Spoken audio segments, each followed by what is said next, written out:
welcome to Adventures in Middle-earth Day 44. Welcome, Arvanauts. Hello, everyone. Welcome to a Tuesday stream, May 7th, 2019, 12:25 p.m. Eastern, in the year of our Lord, Anno Domini, etc., etc. I hope everyone is doing well and is looking forward to Day 44 of Adventures in Middle-earth, Wilderland Adventures with the crew, and that everyone is doing well, looking forward to an awesome stream. Before we get there, though, I do want to remind everybody about ways to support the stream if you have not done so already.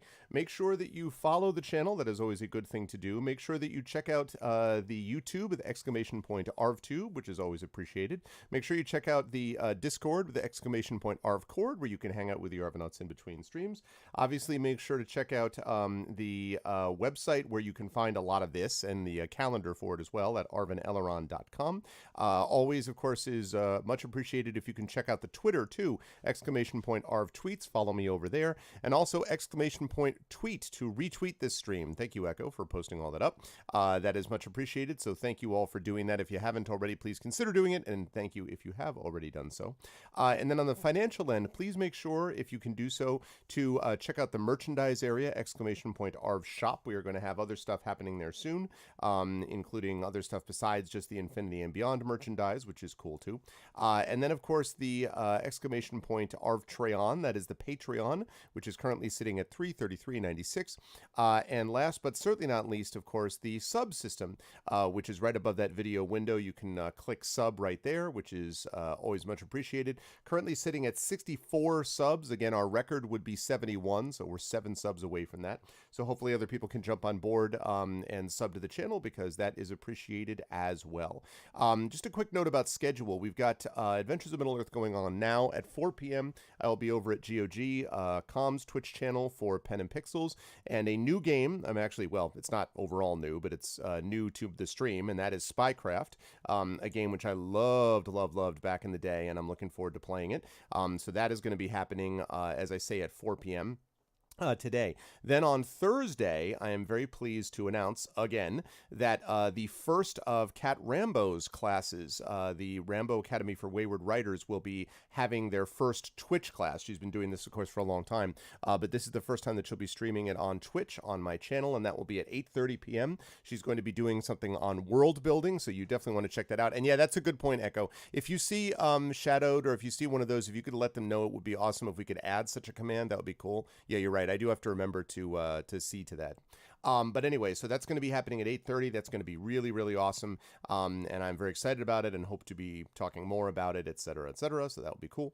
And then on Friday, there will be no stream, remember, because I will be driving down to Pittsburgh for Three Rivers Comic-Con, which is going to be a good time. I'm going with Little Arv, and I will be doing a talk on networking and promotion and stuff like that. And then I will be selling my wares and all that. So that'll be a good time when I'm down there.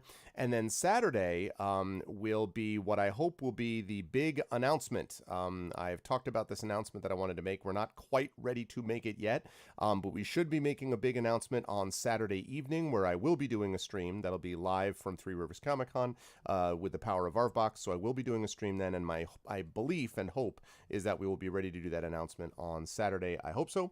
So again, you can check that out Saturday evening. And then, what's up, Kerflop? And then next week on Tuesday, right back here, we will be doing the, I believe, I think Murder at the Diogenes Club is happening next week, although I have to double check to make sure, but I think that's correct. And then continuing with D&D with GOG, Storm King's Thunder, on Tuesday as well. One last note that I want to make here, which is here to make it rain with inspiration. Nice, that's awesome. And also, hi, Shatter. Also, and I'll make one more note about inspiration in just a minute. One thing I want to mention as well is to remind everybody about ArvCon. That is coming up in about 2.5 weeks or so, I believe is what it works out to. It will be the 24th, 25th, and 26th, and I'm also going to be announcing probably on Saturday the number of corporate sponsors that we have for this, because we have a number. A lot of those places are getting confirmed now.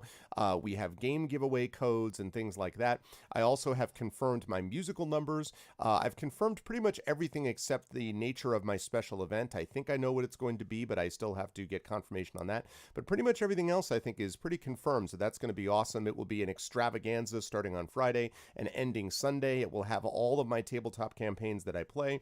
It will have, as I say, a musical event. It will have a special event as well. And again, I haven't announced that yet because I need to get that confirmed, but soon. And I will announce the details of all of that coming very soon. And all of this is to benefit the Damon Runyon Cancer Research Foundation, which is again the organization that we support, which supports young cancer researchers who do incredible work. Many Nobel Prize winners have come out of this program. It also kind of connects with my interest in supporting young people. We raised over $3,000 last year, actually over $3,100, and my goal this year is to get over $3,500 during this year's ARFCon, so I'm excited about that, and that's going to be happening. And as I say, big announcements coming relating to the final details of that, but also this other announcement that I can't talk about yet coming soon. So all of that is happening coming soon as we speak. But with that said, let me make one other, no, actually, you know what? I'm going to go over there first. So I'm going to unmute myself so they know that we're ready to go, and then I'm going to unmute them. And then last but certainly not least, I'm going to head over there like this to show 3 out of 4 of the people. Patience. Aha!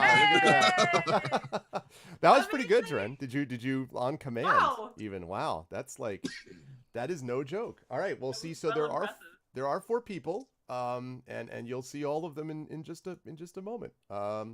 So I am going to mention, while all the 4 people get themselves situated, and more specifically, while I attempt to, on the fly, capture their video, I am going to mention that inspiration is going to be a little different today, as I'm sure the players will be happy to hear, because since people had inspirations they had been specifically saving for AME, I'm not going to I'm not going to figure out why it is that they thought you folks would need it more than anybody else, but many people wanted to save it for you. So rather than sort of lose all that because we had to reschedule at the last minute last time, I did a one-time only thing where anyone who had inspiration that they wanted to use for this month will be able to carry that over for a one-time only use today. And so Kerflop has already come in and said that he is ready to, and I quote, make it rain with inspiration. So I think that is a good sign, maybe, for all the party about potential inspirations that will be coming their way, and that will be awesome. So I am very excited to see how that all works. Go team! Exactly, that's what I'm talking about. Okay. But while I'm getting the rest of the videos captured, I do have Mr. Trendane Sparks' video captured, and that means that I can say hello to Tren and say, hi, how are you and how's life, and ask him if he would be so kind as to tell me who he's playing today in today's session. Well, I'm for one, slowly choking on what feels like a bit of food or something that's like a crumb that is right there, just barely tickling the back of the throat. Oh, I hate the feeling. No. Yeah, I know. And I just drank all of my water to try to get rid of it. So once I finish introducing myself, hi, I'm Tren, I'm going to go get water. I also just woke up again for like the 4th time today. It's 9:30. I've woken up 4 times already today. But this is the last wake up time today. I mean, like this so. That's it. Mainly because it's garbage day. But yes, I'm Tren Sparks. I'm one of those voice actor people, and I do voices for video games and audiobooks and blah blah blah blah blah blah audio plays and stuff like that. And I am playing a gentleman, a bearish gentleman by the name of Tawny Bear. Tawny Bear the Hearthminder, who is quite oftentimes just along for the ride, but it's just because he loves these people. It's the whole reason. Because he's a pacifist and he doesn't want to, he doesn't really want to fight anybody. He just wants to make people feel better. That's what he does now. Yep. And there's going to be some interesting stuff coming up regarding fighting or not fighting, as always seems to happen at these things. I don't remember where we were. That's good. I will explain all as time goes on. But always a pleasure to have Tren with us. And yes, as I say, you will be You know that I mentioned this announcement that I've got. You may hear a certain prominent voice actor's voice associated with said announcement when it gets made. Is it Wes Johnson? No, a prominent No. voice actor who's on my channel and is currently below me on this row of webcams that I'm discussing. No, that's pretty vague. Yeah. I'm super excited about it, guys. Speaking of, and so I'm super happy that Will is going to be doing the is going to be reading the entirety of War and Peace on my channel. No, what's going on? It is of course our good friend Will, who is here with us. Is Encounter Roleplay. Hi, Will. How is life and the universe and everything? How you doing, sir?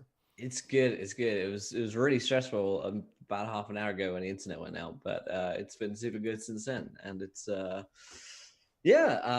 what's been happening since the last I've been here? I work at Cubicle Press now. What? Cool. Yeah, I work at cobblpress.com, who are the folks who've been doing sort of D&D, third-party D&D supplements for like 20 years now. And so I'm their Twitch director for their new channel, which is launching in June. So I'm sort of doing what I did with my first channel, but for those guys now. Congratulations. And, I'm super excited about it. So that's what I've been up to. I've been working for someone else, which has been kind of neat and new for me. Doing D&D stuff. I played a bit of Adventures in Middle Earth last month without you guys, sorry, but I channeled you, and right. That was important. And I got really good news about immigration stuff as well. We've like checked off one of the big sort of like tick marks on the U.S. immigration that we're doing at the moment. So one of like 3 steps has been done, but it's like the big one. So Awesome. I'll be returning to the UK in sort of June, and I've got an interview then. And if the interview goes well, then I'm sorted. So yeah, it's all good stuff. Really busy, but that's sort of my news. And tonight I'll be playing Robar Staunton, who's the Dunedain Ranger, who's he felt a little bad recently about spending all the time looking after his long lost family. And he's here today to try and help out the river. Get the river's long lost family. Exactly. After which he has to go back and deal with his long lost family. This is basically just the Young and the Restless portion of Wilderland Adventures, where everyone just goes back and deals like your family, then your family, then your family. And at the end of all of it, as you move on to the next adventure, Inga is going to be returning to, if not her family, her ancestral home, and Well, all that stuff. Family's there, so. Yeah, well, yes, but I didn't want to just assume. I didn't want to assume you were going to visit them. I that's up to you. I've got to. She doesn't have beef with them or anything. Okay, all right. Well, that's fine. And that's a good segue. Actually, always a pleasure to have Will with us, and that is a good segue into our good friend Terry Tunes, who is here with us as always, and is playing a rather prominent dwarf, and we'll talk more about that. But how are you doing? How is life, Terry, with you? And who are you playing today, more specifically? I'm doing pretty good. Tired as always because weather and stuff. But yes, I am playing Inge, daughter of Ida. She is a dwarf, for those of you who haven't been able to guess that yet, like all the ancestral home stuff, who left the Erebor at the beginning of this adventure because she grew up on the road, and after the Erebor was taken back by the dwarves and Smaug fell, she didn't feel at home there, so she left again. But her family is still there, because that's where they are from.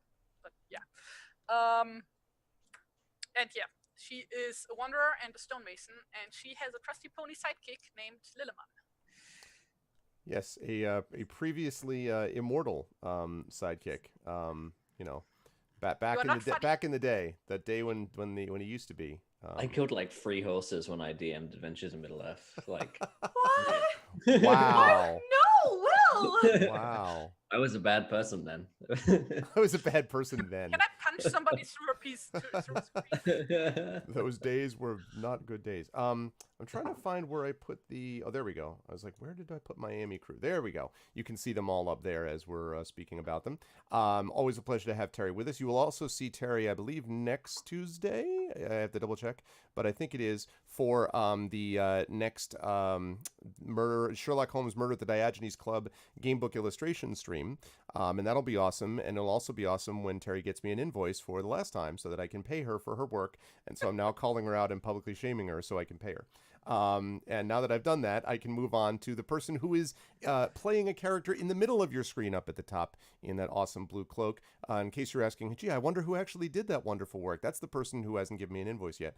The aforementioned Terry Tunes. Fine, just give me all your money. That's exactly why I want an Money invoice. doesn't So you don't deliver. get back to me in 10 years and you're like, now give me all your money because you haven't asked for anything since then. But it's a great pleasure to have Terry with us as always, and always a great pleasure as well to have Amal with us, who is deep into planning and work on, of course, the dissertation and stuff like that. So I want to ask a targeted thing as one academic to another here. I want to ask about how that part of it is going, and do you see the light at the end of the tunnel? And then I want to ask you how, like who you're playing. But tell me how you're feeling academic-wise, Academic-wise, so actually the funny thing is, and my supervisor has had a laugh about this as well, everything was going super well on track for me being able to graduate this year if I hadn't been sort of mugged by Hollywood. So, like, if I didn't all of a sudden have to write a pilot script for, a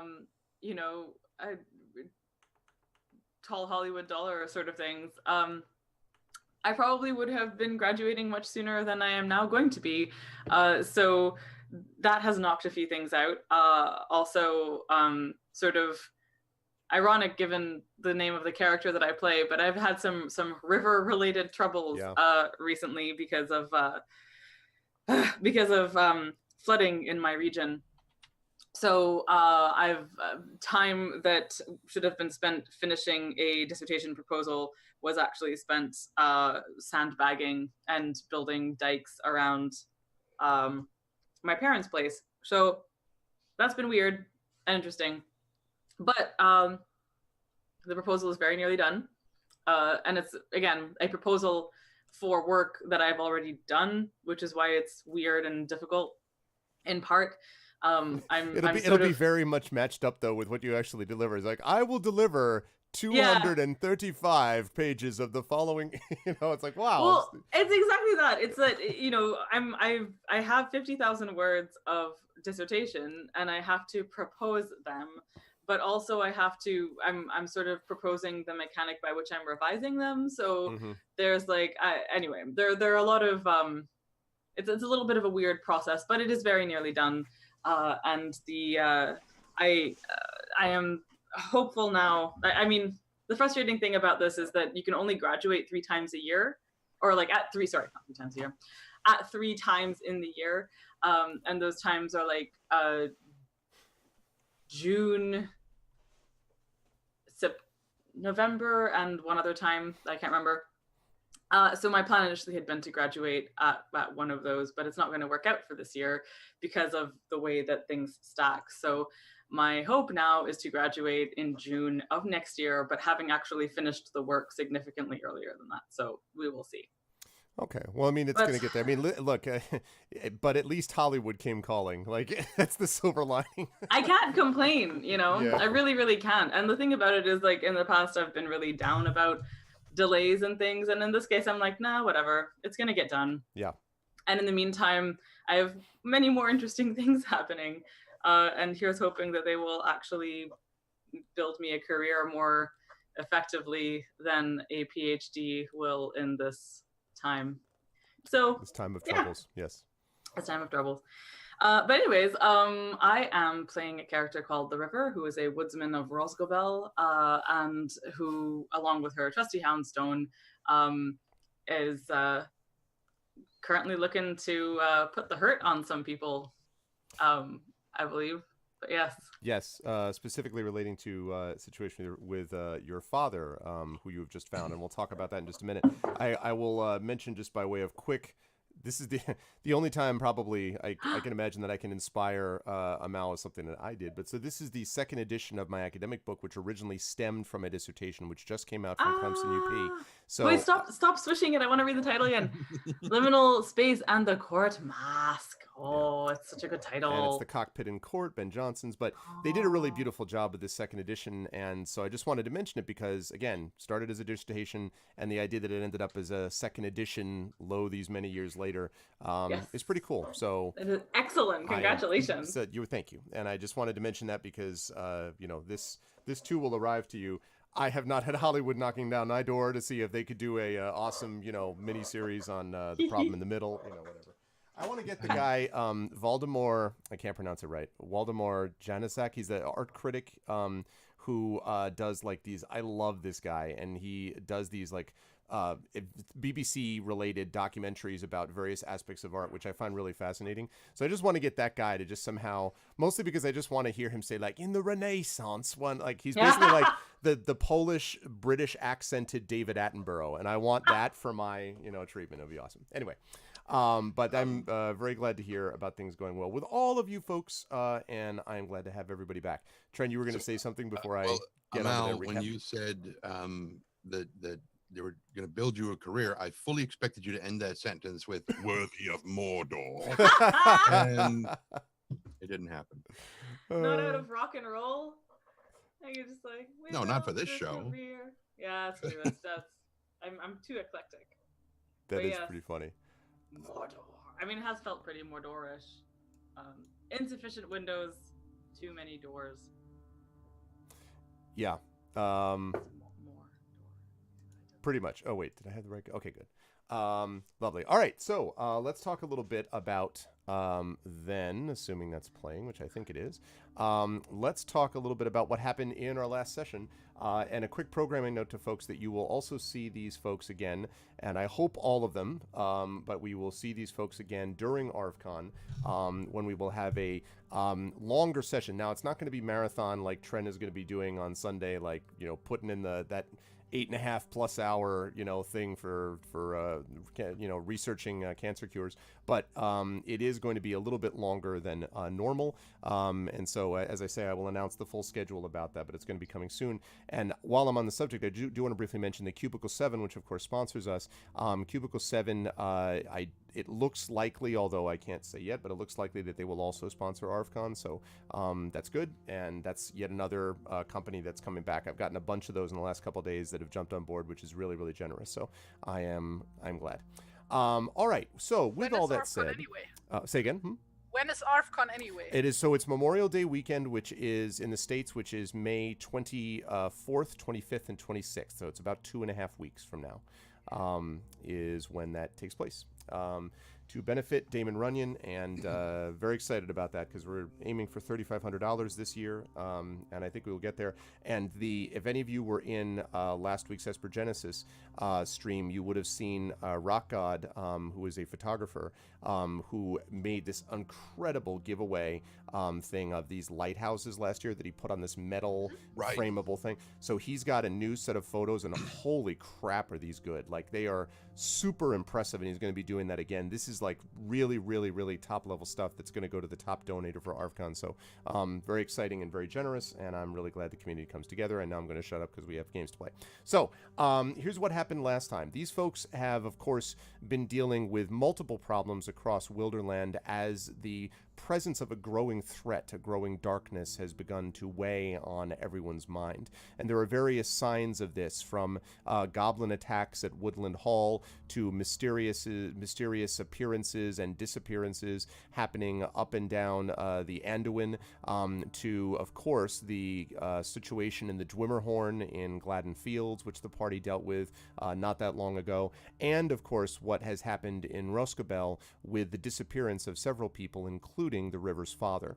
The river put dealing with that on hold because she was trying to help her compatriots deal with these other issues, and when she had done so, then went to rescue her father and found themselves at what was originally called the Elfin Tower, a kind of lonely tower by itself, almost on the border of the East Anduin and the East Nether Vales, which was for a long period of time deserted, and then began to show strange lights and things like that coming from its top windows, and suggesting that there were actually people that were occupying it again. And apparently there were information about people that had come from the Elfin Tower that had begun to essentially throw their weight around in the surrounding area, basically talking about how people who joined them would be well rewarded, people who didn't join them were going to, they were going to learn why they should have in the first place, veiled and not so veiled threats of various kinds. And when the party actually got to the tower, thanks to some very Spider-Man style climbing up on the outside and some careful misdirection with various people, the party managed to get up to the top floor and discovered, actually on the third floor, the floor right below that top floor, that the river's father was indeed there, and was still alive, although he was shackled. And when the party managed to get around, jump through the window, which I believe is what Inga did, if I'm not mistaken, or was it? I think it was you, right, that went through that front window of the tower? Through the round window. The round window at the front, and managed to fight back several guards, a number of people that were sort of coming up to find out what had happened. And then there was one person in particular that the party met at the bottom floor, specifically Tawny Bear, I believe, whose name was Valderick, who was also apparently shackled and basically kept as what looked like some kind of a prisoner down on the first floor, and offered to help. Tawny, figuring that, we need as much help as we can get under the circumstances, especially because this is someone who knows the area, and so ended up releasing him. Valderick went up and tried to help, and in fact ended up killing one of the guards.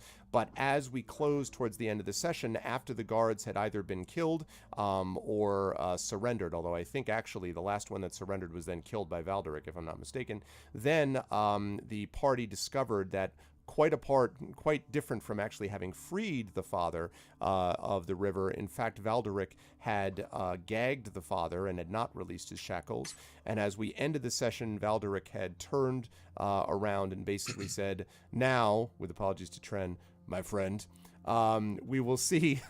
Now we will see what we will see. Now it's time for us to talk, as he held the river's father at knife point.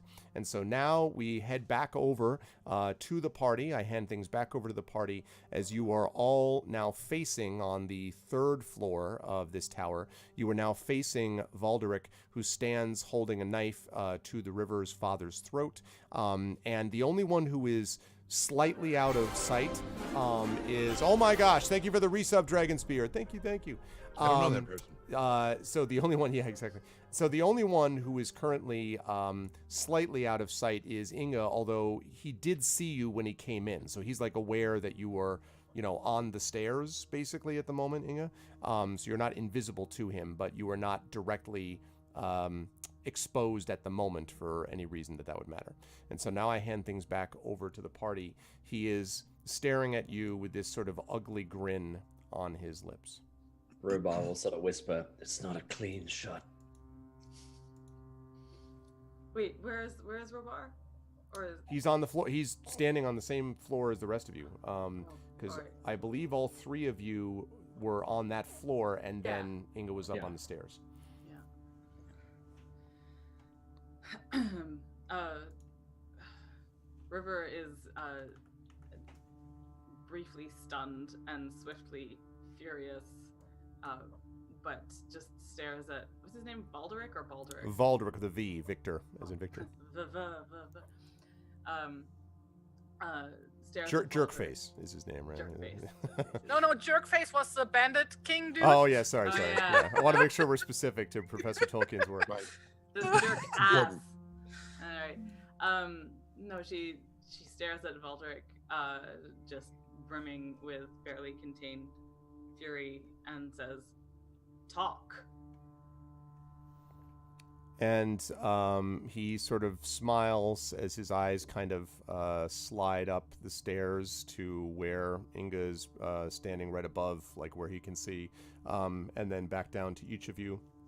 And he says, I might say the same thing. It appears that you've decided it was a good idea to come into my home, to kill my guards, to remove my companions. You've been rather impolite, it seems to me. The ones who talk are the ones who are invading. Shouldn't that be the way this thing goes?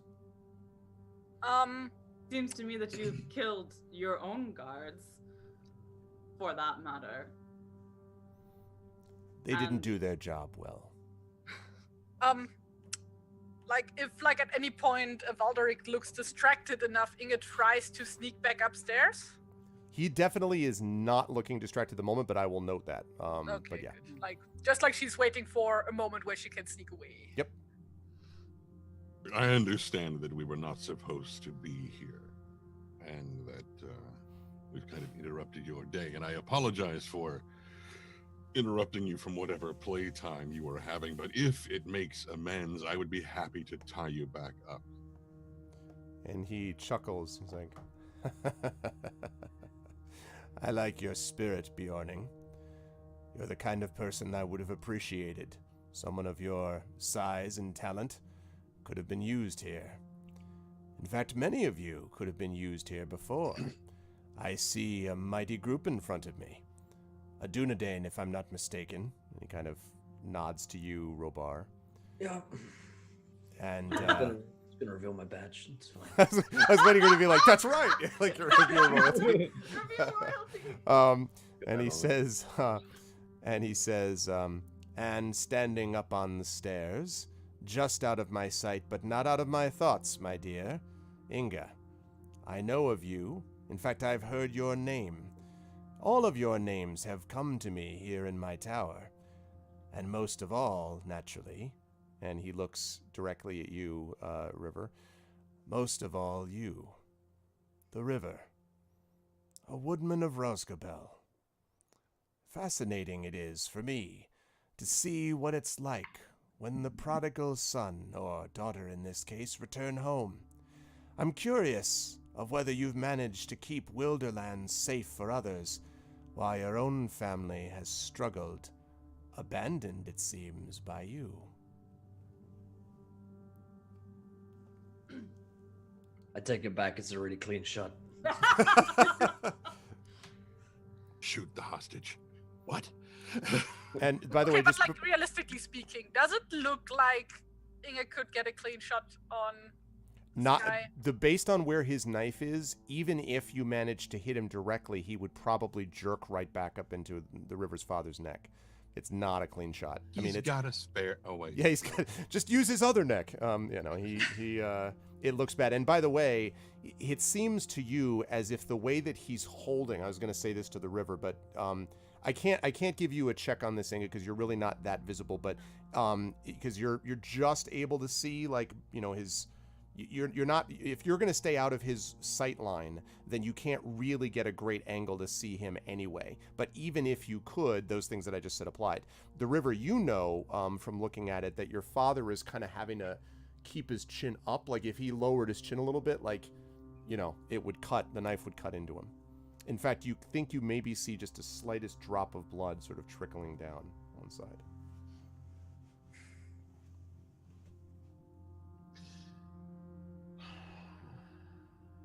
It's unfortunate you know us all. I think you're muted, maybe. Oh. No, you're not. No, you're not. You're fine. Okay. Never mind. Forget it. I'm sorry. I'm just speechless with rage. Okay, no, that's fine. No. Then what Tani said, then go, Tani. You can jump in when you need I'm to. not actually speechless with rage.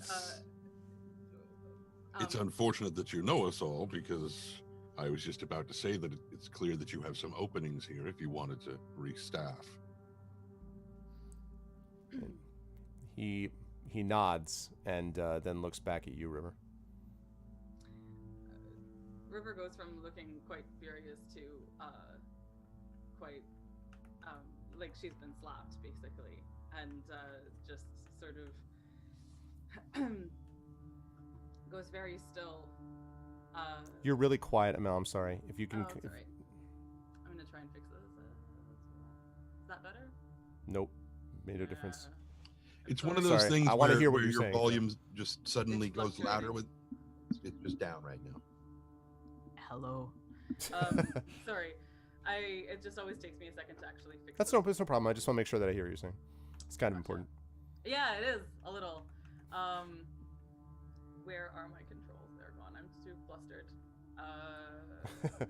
Too pissed off at this guy. God I damn this. seriously. The files are in the computer? What's that, Lassie? You say the volume control is... Yeah. I'm sorry, guys. I've genuinely forgotten how to make the volume control better. That's all right. You're on a PC or a Mac? I should know I'm on that. a Mac, and I think that's actually part of the problem. So I've got some spinning. Part of the problem. I wasn't going to say anything. I was just going to say, if you just double click the Well, big let's pad in go front right. of you, magic fixes it, I think, is the way it works. Sound here. Let's see. There we go. No. Yes. Ah. There we go. Okay. Is that better? Ah, yes, much better. Ah. Yay. Sorry. All right, proceed. Where was I?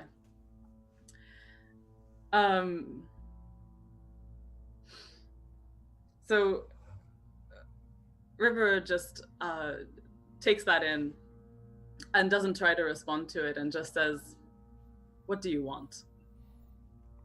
And he sort of smiles and he says, "Good. Seeing reason. What I want is very simple, actually.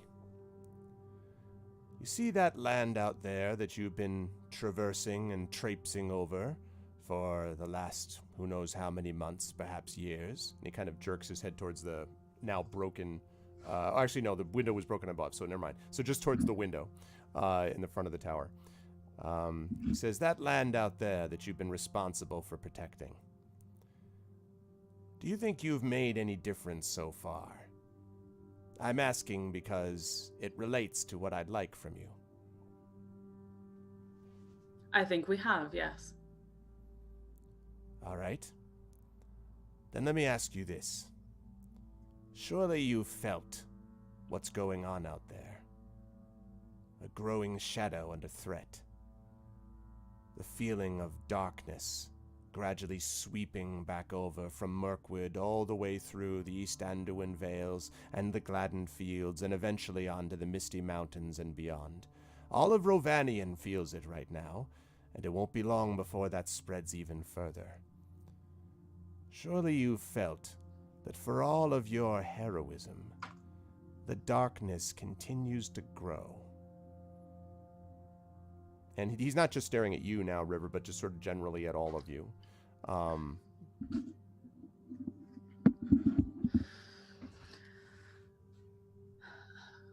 failing to see a point to all this. And he kind of shrugs and he says, well, perhaps that's the problem with heroes, You get started with solving one person's problem and this group's issue, and before you know it, you think you've actually done some good. But really all you've managed to do is put a little bit of mud in the dam, which soon will break free and let the waves of darkness sweep over this place. The reality is that the shadow is returning one way or another. And I don't know about you, but I plan to be ready to shape the world that will come next. I see what it's like for you in Roscabel. Surround yourselves in wood fences and wait for Radagast the Brown to protect all of you. And by the end of all of that, you think you'll be able to weather the storm. What about your people in Mountain Hall? Surely they are immune from anything that's going to happen. But there are secret little ways that certain goblins and orcs can pass through sometimes, aren't there? And then, of course, the Bjornings.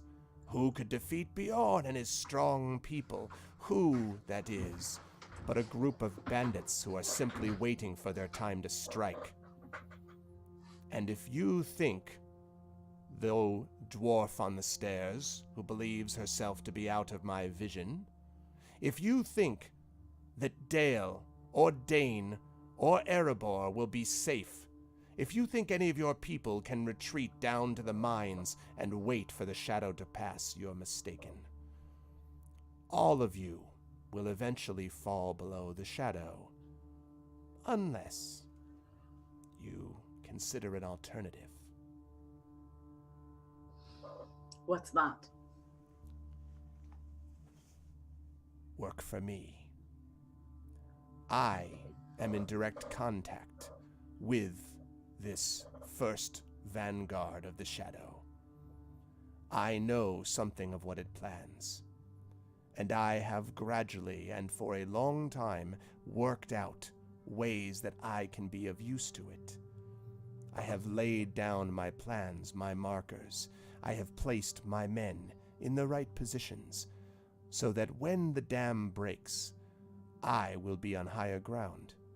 And anyone who serves me, anyone who comes to my banner, will also be on that higher ground. I would have hoped we could have this conversation in a peaceful way, but your people have not listened to reason, and so I am forced to act like this. I am not a bandit, but you have made me act like bandits. And so, we find ourselves here. I want to make, before you answer this, I want everybody, not Inga, but I think the River, Robar, and Tani can all make this check. And perception check, please. And Tani, you can do this at +4. And the reason is because you might have heard this before. Okay. Well, then that means this is going to be a total of +11. I see the Matrix. No, don't look at the switch behind me. Hey, good, that was +11. So 14, okay. And 15, okay. So you think, Tani, you don't really hear anything yet, but you think, River, there's just the faintest sound of some drumming in the distance is what it sounds like. Very faint, like rain on the land or something very quiet, almost beyond perception. It is not beyond perception for you, however, Robar. You hear the sound of what is clearly horses, horses that are galloping. Now, they are still a good distance away, but they are definitely audible to you. And now you can respond as however you like, but I just want to let you know that that's what you heard. But then the reason that Tani probably doesn't hear that is because he was, I believe I was just about to say you have some openings in your staff and we could work for you. Then you made it sound like that was not something that was possible, and now apparently it is possible, so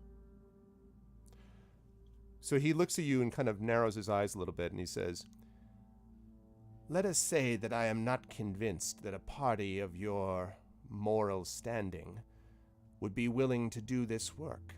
But I'm willing to be... Sorry, go ahead, Roar. Yeah. I left these guys to die in a ditch not 2 weeks ago. that's true. And River turns to look at Robar and in a just completely like narrowing her eyes at him and like, oh yeah, you did do that. You have a narrow off, like. Okay, so Inga uses that as like as her cue, and like she steps down the stairs and is like, yes, that's right, you abandoned us because it's all you're good for, running away whenever like we need your help. Oh, there it is. See? Stop. This is a distraction. We have more pressing things to discuss. Oh, shut up. Like, we have, like, I've been holding back on, like, this argument for I don't know how long now. Yes. I had it with this guy. Like, we put With this all our guy? trust. I've had it with you. All of you. I bet. You always treat me as if I'm not good enough for you. Well, guess what? I am good enough. I'll learn to swim. That's Robar. exactly what I was about to say. I can swim just fine, thank you. It's just the water is very cold. And sometimes I'm not wearing a vest underneath and I get carried away. But Just stop. that's neither here nor there. Shut up. That's why I'm throwing in my lot with this guy. What's his Okay, name? Valder. Val. Make. I want all 4 of you to make deception checks for me, please. All of you can make these at +4. Triple Good, advantage. because I don't get any bonus on I that. rolled a 3. I mean, I'm now again. Now, before you roll these, any more rolls, I should say, don't forget, there are things called inspirations. Oh my god, you guys! Yeah. Wait, I don't need inspiration. All right, I need River to do this too. Yeah, no, I mean, I was gonna have River actually. That's fine. They've all gone ahead. I was going to have River actually set terms before. Actually, before I make this roll. Can I just continue to talk for a sec? No, I want you to do this check because, you'll get a chance to do that. But Okay. yeah. Because she was going to be more persuasion than deception, but is gonna try and roll with this. You're gonna need. This is not the only check you'll need to make. Yeah. Trust me. Okay.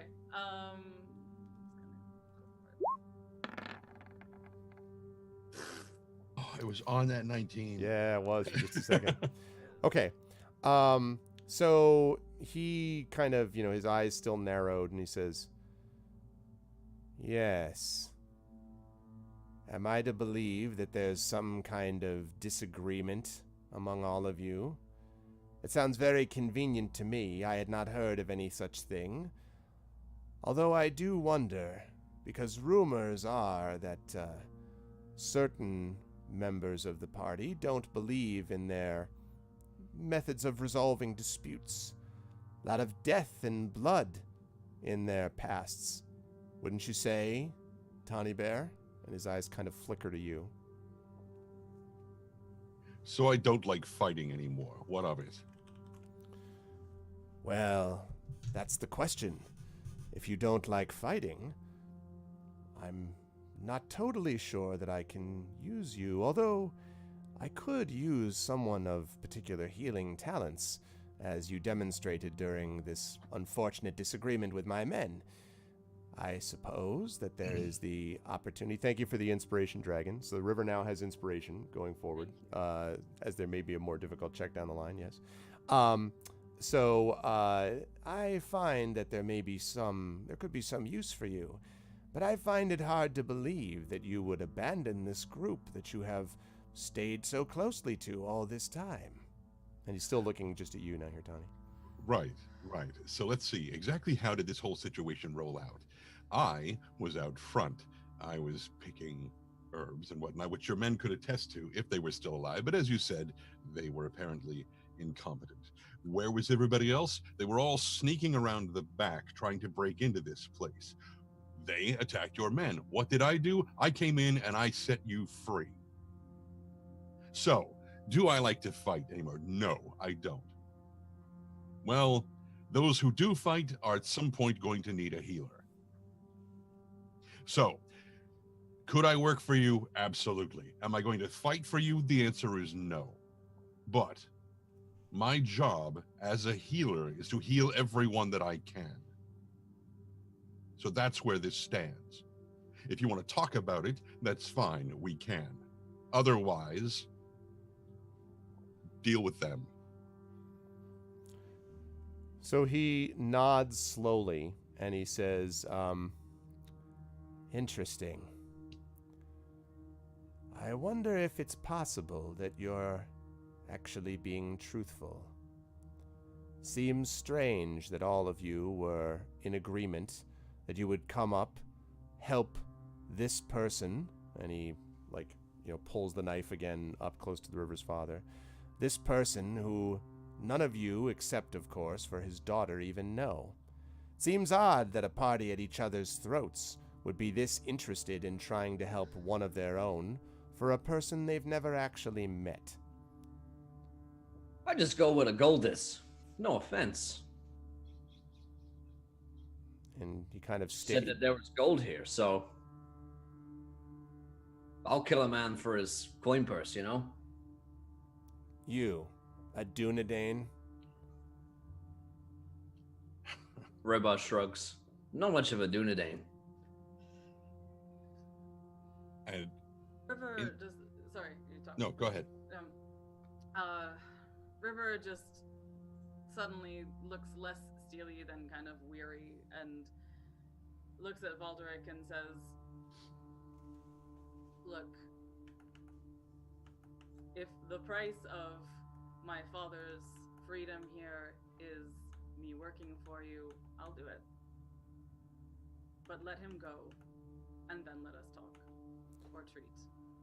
You can see you can see your father is sort of, his eyes kind of widen a little bit, and he kind of almost pushes forward a little bit, and Valderic he doesn't yank him back, but you can see he almost like guides him sort of backwards, and Valderic says, "Fascinating. All of you wanted to kill all of my guards 5 minutes ago. Now you all want to work for me. Most convenient." I'll kill you if I need to. He nods. Maybe you've got a better offer for me. He sort of smiles and says, I might at that. And he looks at all of you and then looks up at Inga and says, "You said that this one abandons you all the time. Goes off, wanders elsewhere, and then comes back. Why exactly did you take him back into the party if he angered you so?" So I'm Because we too need good the at killing. manpower. Sorry, I didn't hear that one. I'm too good at killing to leave behind. What did you say, Inga? Oh, because we need the manpower. Manpower? You have 4 of you. 3 is going to make a big difference compared to 4. And you're as Well, he good is with a bow skilled as he fighter. He nods. And he's not much of a fighter anyway, as you mentioned. Right. So he looks and at all of you, and then he gradually pulls. What's up, Nonstop? Yeah, as I said, you'll be able to use those this time only before May comes into play. So he gradually gets your father to his feet, River, and you can see that your father winces in pain as he stands on his feet, as if he hasn't, been standing basically for a while, and that his, joints are stiff, and that's kind of what it looks like as he's standing up. But of course, he is still quiet, and it doesn't try to make any noise through his gag or anything like that. And he holds him up, and he, again with his knife at his throat. All of you now, I think, can hear the sound of the hooves drumming. Robar definitely louder than the others, but all of you now can hear that there is this sound of kind of onrushing horses. And he says, well, I suppose we're going to have a chance to find out. You see, that sound you hear is the sound of more of my men that are coming back from one of their raids. When they get back here, you'll be surrounded by 30 at least. So we're going to have a chance to see what kind of loyalty you actually possess. So here's my offer to you. I don't know whether I believe your offer to work with me or not. I'm inclined to say, based on your reputations and what I've heard, that right now you're giving me a line of nonsense. But I can't be certain, and I could use allies of your strength. So, we're going to walk down the stairs. We're going to go outside as my men arrive. I'm going to have your father with me. And then we're going to publicly see how committed you are to this cause. And he, again, takes all 4 of you in as he says this. And then he says, if you please, down the stairs, slowly, one by one, where I can see you. If I lose sight of you, if you turn around, this man dies. Tawny just goes. reminds me of Rafik.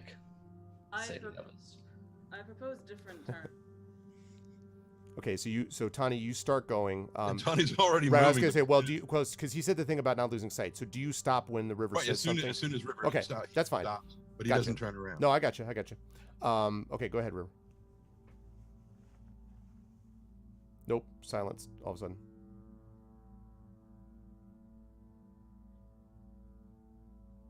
Ah, There. Now I hear you again, although a little quieter, Okay. but I hear you. sorry. taking forever to show up, and I am really annoyed at how much it is messing with my ability to be dramatic. Yeah, sorry. I wish I could. I just don't want you to be not heard by anybody. If you need to, just grab your microphone and be like Okay, a 1930s. that- Yeah, that's good. That's good. Awesome. On you go. So River says, I propose different terms. Let my father go, set him on a horse bound back for Roscovel, and keep us here to be held hostage by your men or whatever other proofs you need. But let him go. And he says, I appreciate your counteroffer. And believe it or not, I have no desire to kill your father. On the other hand, I have no particular desire to keep him alive if he doesn't serve my purposes. The problem is that right now he serves my purposes here better than he would be on a horse. How were I to keep you, the party that has wreaked havoc upon some of these shadowy forces, as you've told me throughout Middle-earth? I know all about the moral stances you've taken, and I find it hard to believe that someone of your reputation would not take the first opportunity to turn around and stab me in the back. Let me be very clear. I will do anything to protect my family. But I will do nothing if any harm comes to any of them. So, by threatening my father, if you harm him here in front of me, I will kill you. I will destroy you extremely swiftly and as painfully as I can manage it. There is no reason for me to work with you if you keep him here and if you harm him. If you let him go back to Roscovel, and don't harm Roscovel any further, I will stay. And I will secure their comforts with working with you. And he kind of sort of stares you down as if trying to assess your intentions. And then he says, assuming I were to consider such a proposal, what oath would you swear that you would remain loyal to me? What oath would bind you? Oaths. Oaths are for believing things. The only thing I want to believe in right now is that my family will be all right. Then you will swear an oath, my dear. That's what this belief is about. What oath would bind you to... What's stronger than blood? He says, but you see we are in an asymmetric relationship, you and I. I am not bound by oaths. I am bound by common sense. I ask you for oaths because, despite whatever deceptions you are all attempting to practice on me, I know that oaths matter to you. But I can tell you that it is of no practical benefit to me to further antagonize you or to make my situation worse. It does no good to me for me to allow you to kill me when I have no leverage over you. So I can promise you that if you were to serve me and do so loyally, you would be a great asset, both your reputation and your abilities, and I would have no reason, then, to stab you in the back or to set you aside. The problem is, I have not believed that you had a flexible vision of morality, let us say. I am not bound by these things, but I am controlled by self-interest and common sense. Inge steps forward and is like, Yep. I will swear you oath. And he looks and he says, you would? Yes. What would such an oath seem to you? What would it be? I won't make you swear it just yet. I'm curious as to what would bind you. Well, we have some traditional oaths among my people in our own language that are very holy to us. If that would suffice for you. He says, but you have wandered far from your home and far from your family and the members of your race. Why exactly would you be bound by something you left behind? I didn't leave my people behind. I just didn't feel home at the Erebor. I wasn't born there. Can't help that my people were refugees. He nods thoughtfully, and he says, all right. An oath from you. Let's swear an oath. You said you would kill me as soon as look at me, or anyone else if you could get gold. What oath would bind you, pray tell? Well, you see, that goes both ways, you know. I figure you would kill me if I didn't swear an oath as well. So you see, I'm a survivor. I'm a smart guy, and I know you're a smart guy as well. You know that I'll kill you unless I swear an oath, because all of those things mean something. So I'll swear whatever oath it is you feel appropriate. This guy can't keep oaths. Like, ignore him.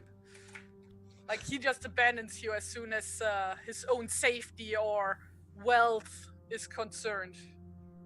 Oh, is that No so? oath that can keep You him. But questioning my honor.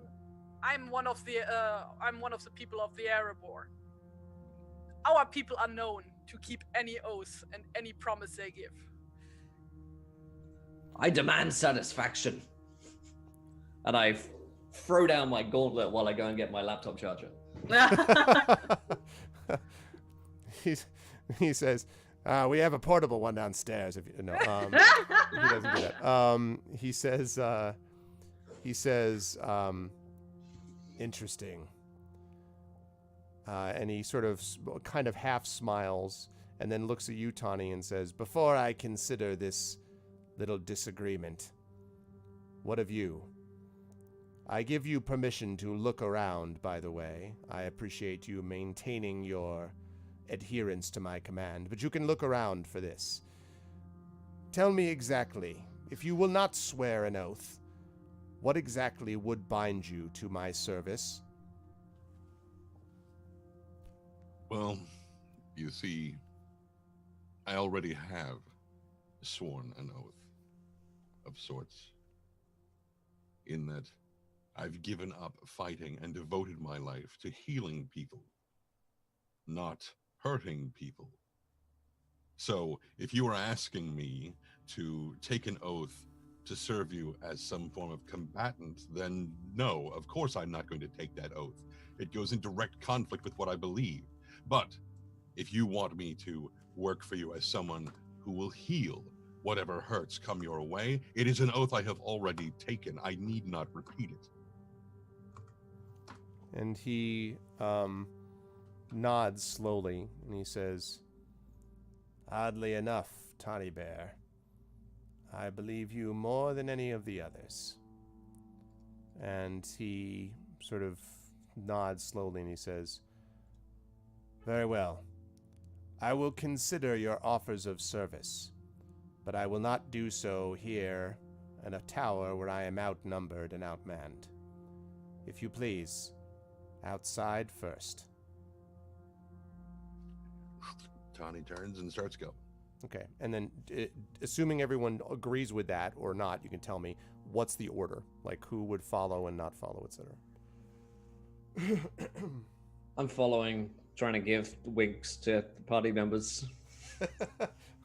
Right. It's like apparently everybody has like their own plan, but nobody knows what each other's plan is. which is what I like to hear. Yes. We're just Great. improving right now.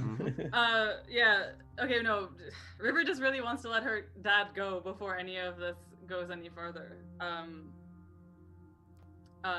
Robo wants to put a sword in this dude's Well, I mean, Yeah. you know. stomach. So she says, I've thought of an oath that would bind me. Oh no. Why? Sorry. Go. But So I'm going to assume that the two of you, before you deal with that, so I'm going to assume the two of you head down, and Valderic calls after you and says, make sure you stop right where I can see you, please. So Tawny, you're like halfway down, and he can like just see your head, and so like Rabar, you're behind him. And then he looks back at you and he says, all right, Make it quick, then, he says to you, River. And you can all now hear, again, the sound of hooves is getting considerably louder now. How are they positioned right now? So Tawny's on the stairs. On the stairs with his head, like, just visible above the, the floor level, because he's going down the stairs, obviously, where the stairs go down, from the floor. So Right. he's his head's just visible, like the rest of his body is standing below on the steps. Robar is, I don't know, maybe halfway visible, standing behind Tawny, and Inga hasn't yet moved any further than she originally did. Right. And where is River? You were standing over the body of the one or two of the dead guards, as I recall, Yeah. and I assumed that you were pretty much standing there in that same badass position while you were having this conversation. Oh yeah, absolutely. But how far is she from Valdric? Probably 15 feet, maybe 20 feet. Okay. Thank you for the follow, as poet. And I'm trying to think of where Stone is in relative. Stone's standing next to you. So okay, yes, okay.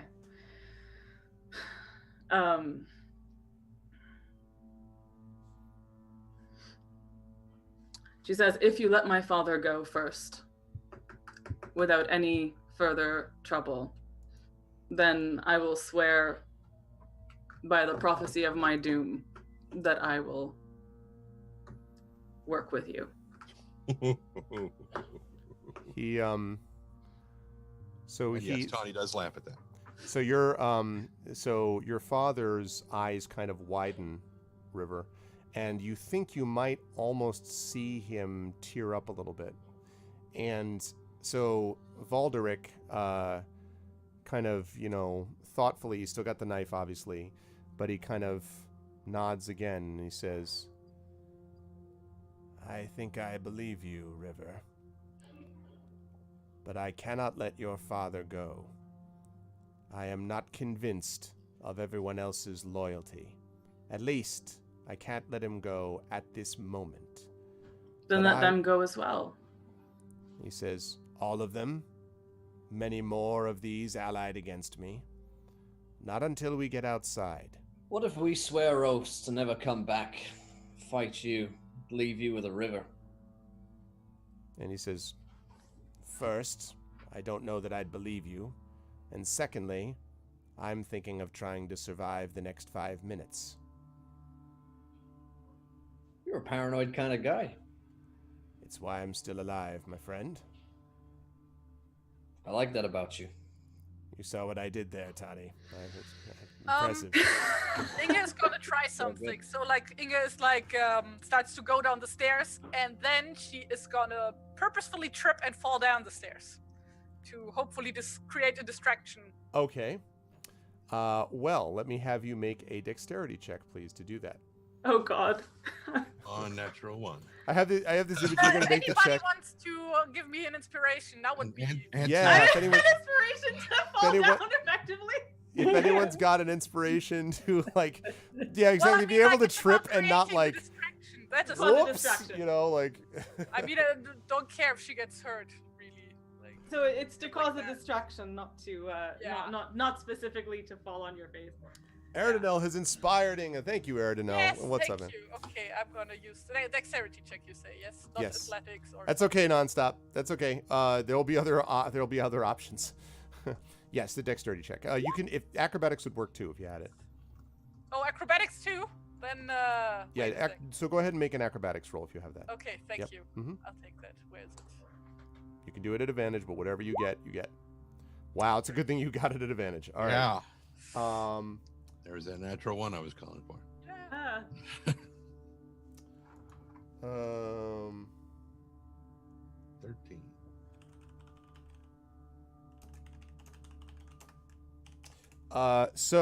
You can use it with your inspiration. Okay, well, you're gonna have to decide who you want to inspire, though, Echo. You can give that inspiration before you leave, but I can't do that because that's crossing the streams. I can't do it. It's a bad idea.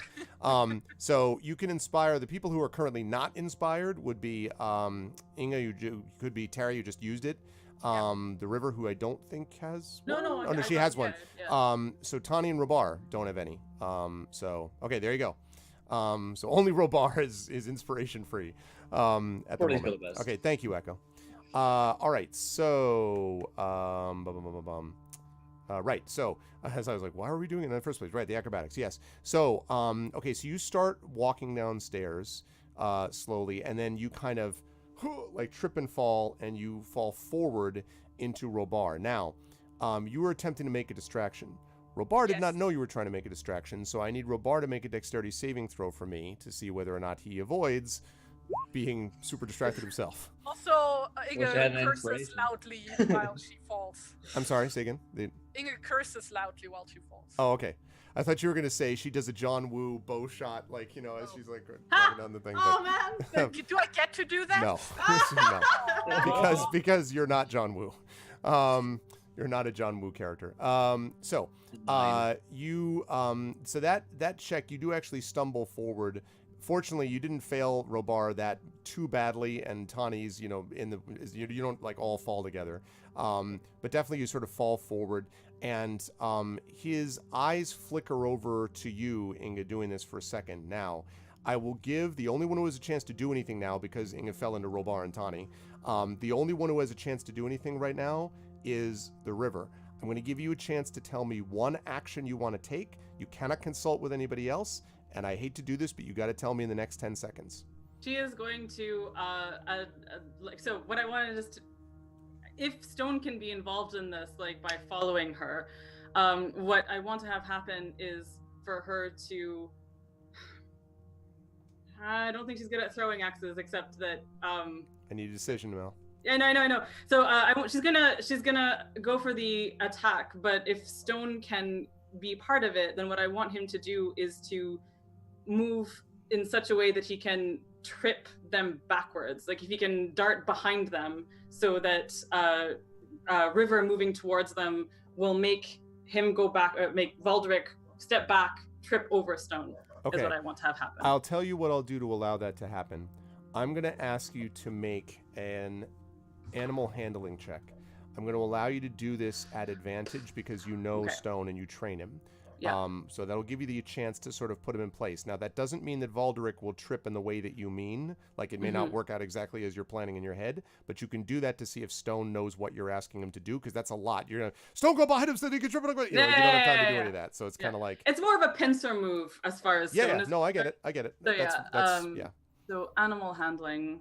And I mean, you know, if it doesn't work, he'll probably just attack the way that he's been trained to. Okay.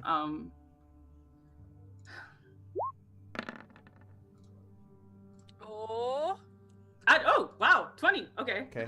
Yeah. Yay. So All you right. sort of... Yay, Stone! How does that look when you do that, by the way, for Stone? Like, do you kind of like pat him on the rump, like this way? You know what I mean? Like, or like, how do you? I'm just curious about how I think it looks. she's gonna click in her mouth like that. Ah, good. Okay. Yeah. So you do that. Stone like whips around behind him as you attack. I'm gonna give you a chance to make one attack roll on him, and then we will talk Use about inspiration for this, please. Yes, 100% using inspiration on this. Right, and this, the other one is advantage. Just playing it. Yeah, this one you're gonna have to use inspiration if you want advantage. So Yes, okay. very, very, very much. It's the only blow that matters. You people thought you wouldn't be using inspirations today. Let me tell you, I knew there was gonna be a lot of it. And so she's gonna, as Stone goes back, she's still got her axes in hands, and so they're just gonna fall into this position of as much as she can. Okay. And are both axes or just one? You're attacking like straight up, right? Like normal? Yeah. Okay. Oh, Oh, Wow. nice! I was worried when that first one missed. Okay. So, well, if she was well, using, using advantage, that's true. Advantage either way. Sure, So that's yeah. right. Yep. That's That right. is, that's a lot of 20. That's a lot. That's a lot of roll. Okay. So I want you to make a damage roll for me on the non-crit. The crit one you're going to get obviously max damage, but the non-crit I want you to roll for me, please.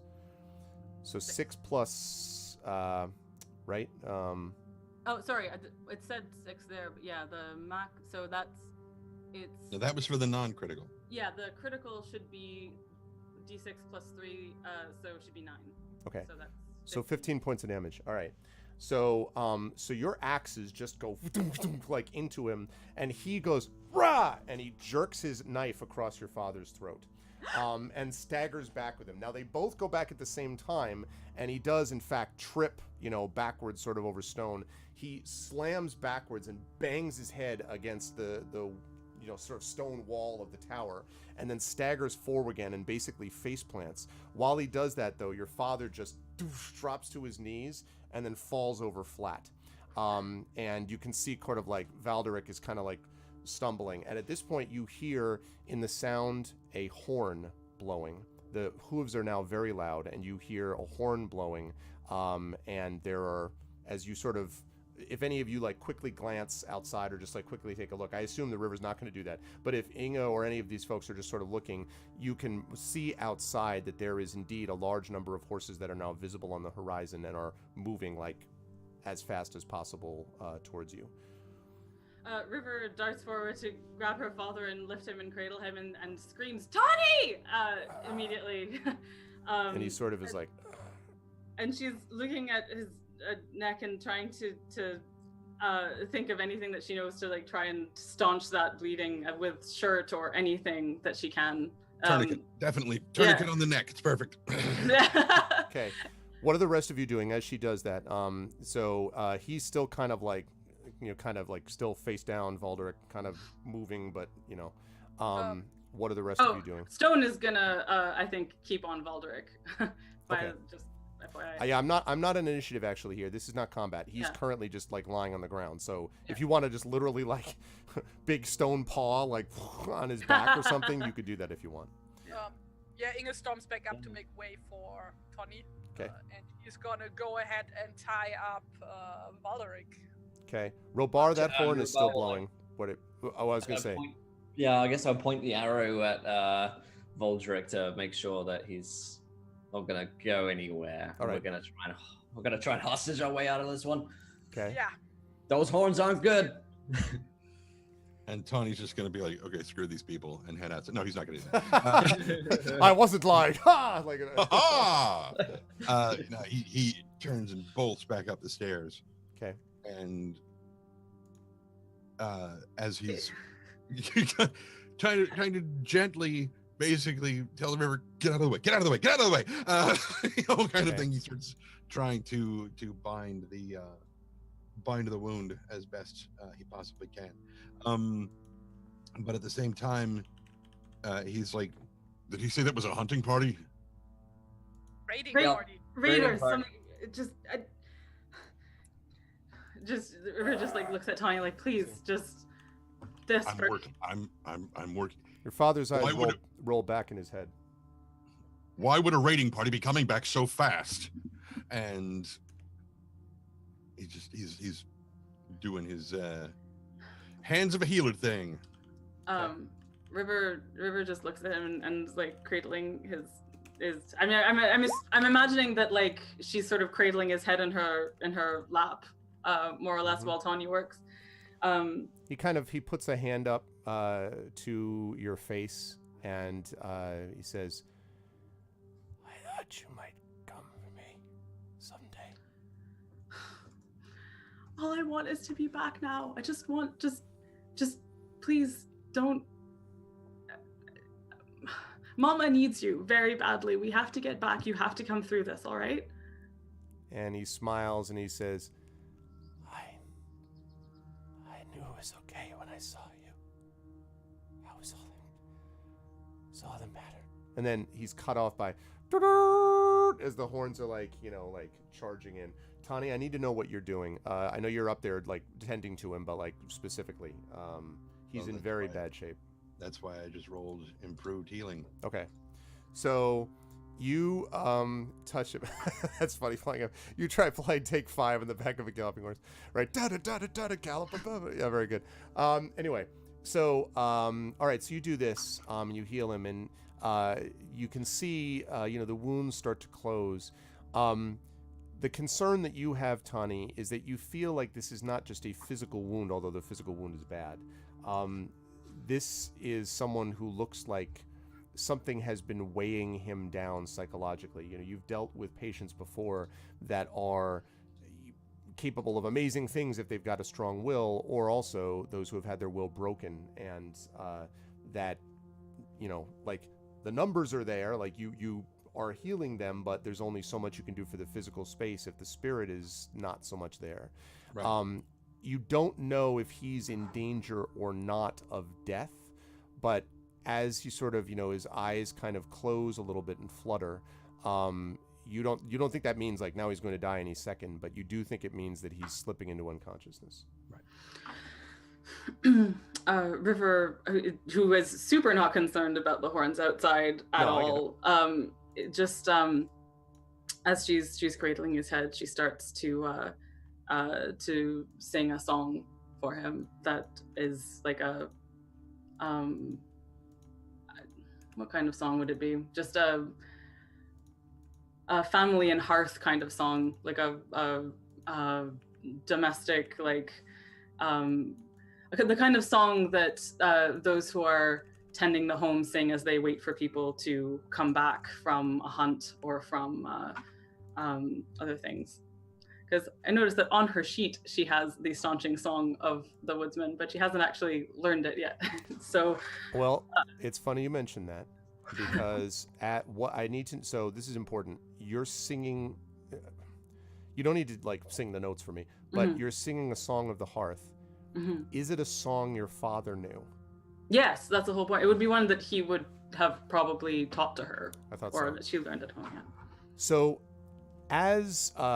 he again, his eyes were fluttering. As you sing, your father opens his eyes a little bit and begins to falteringly, barely audibly sing along with you, except as he's singing with you, still bleeding, and there's variation in what he does. The verse is different. The chorus goes up instead of down. The rhythms change. There's something which a non-musician might not pick up on, but it's clearly different. And as he sings more and more, you begin to, as you're singing with him, realize that he is singing something new. And you sort of sing along with him. Actually, I shouldn't tell you what you do. Yeah. Do you? Okay. She so you absolutely sing along does. with him. The song sort of grows in volume, and over the sound of this blaring horn, as all of you are standing around your father cradled in your arms on this third floor of this tower, this song kind of rises above the level of what even the sound of the horns, until all that really is there for you, the river, is your father and you and the song that both of you are singing. And that is when you learn Staunching Song from him. Yay. So you have learned that. Your father then slips into unconsciousness. His breathing is very shallow. Tani, this is touch and go. It could go either way. But you think you've done all you can for him at the moment.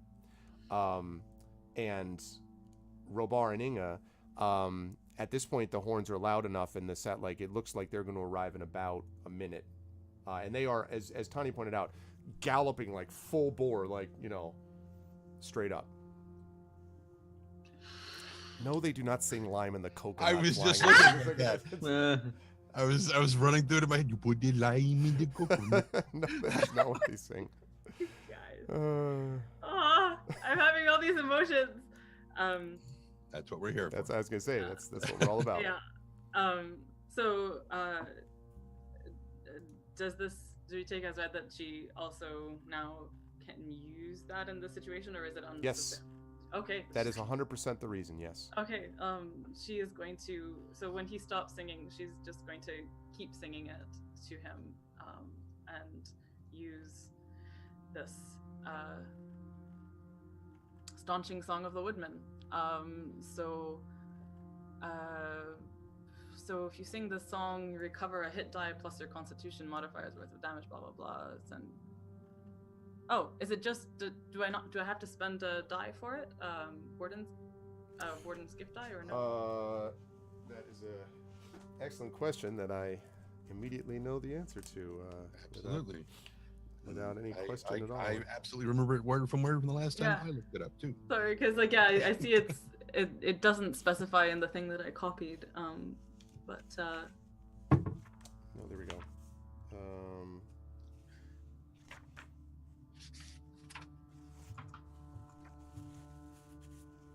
Why am I not? Okay. Warden, right? Warden. Am I? Yes, but it's a staunching song of the woodman, so I think it's specifically a right, woodman's it's a gift. race. Okay, I was like, what am I not looking at? Yes. Okay. Oh, my pleasure. Thanks, Ace. There, always good to see you.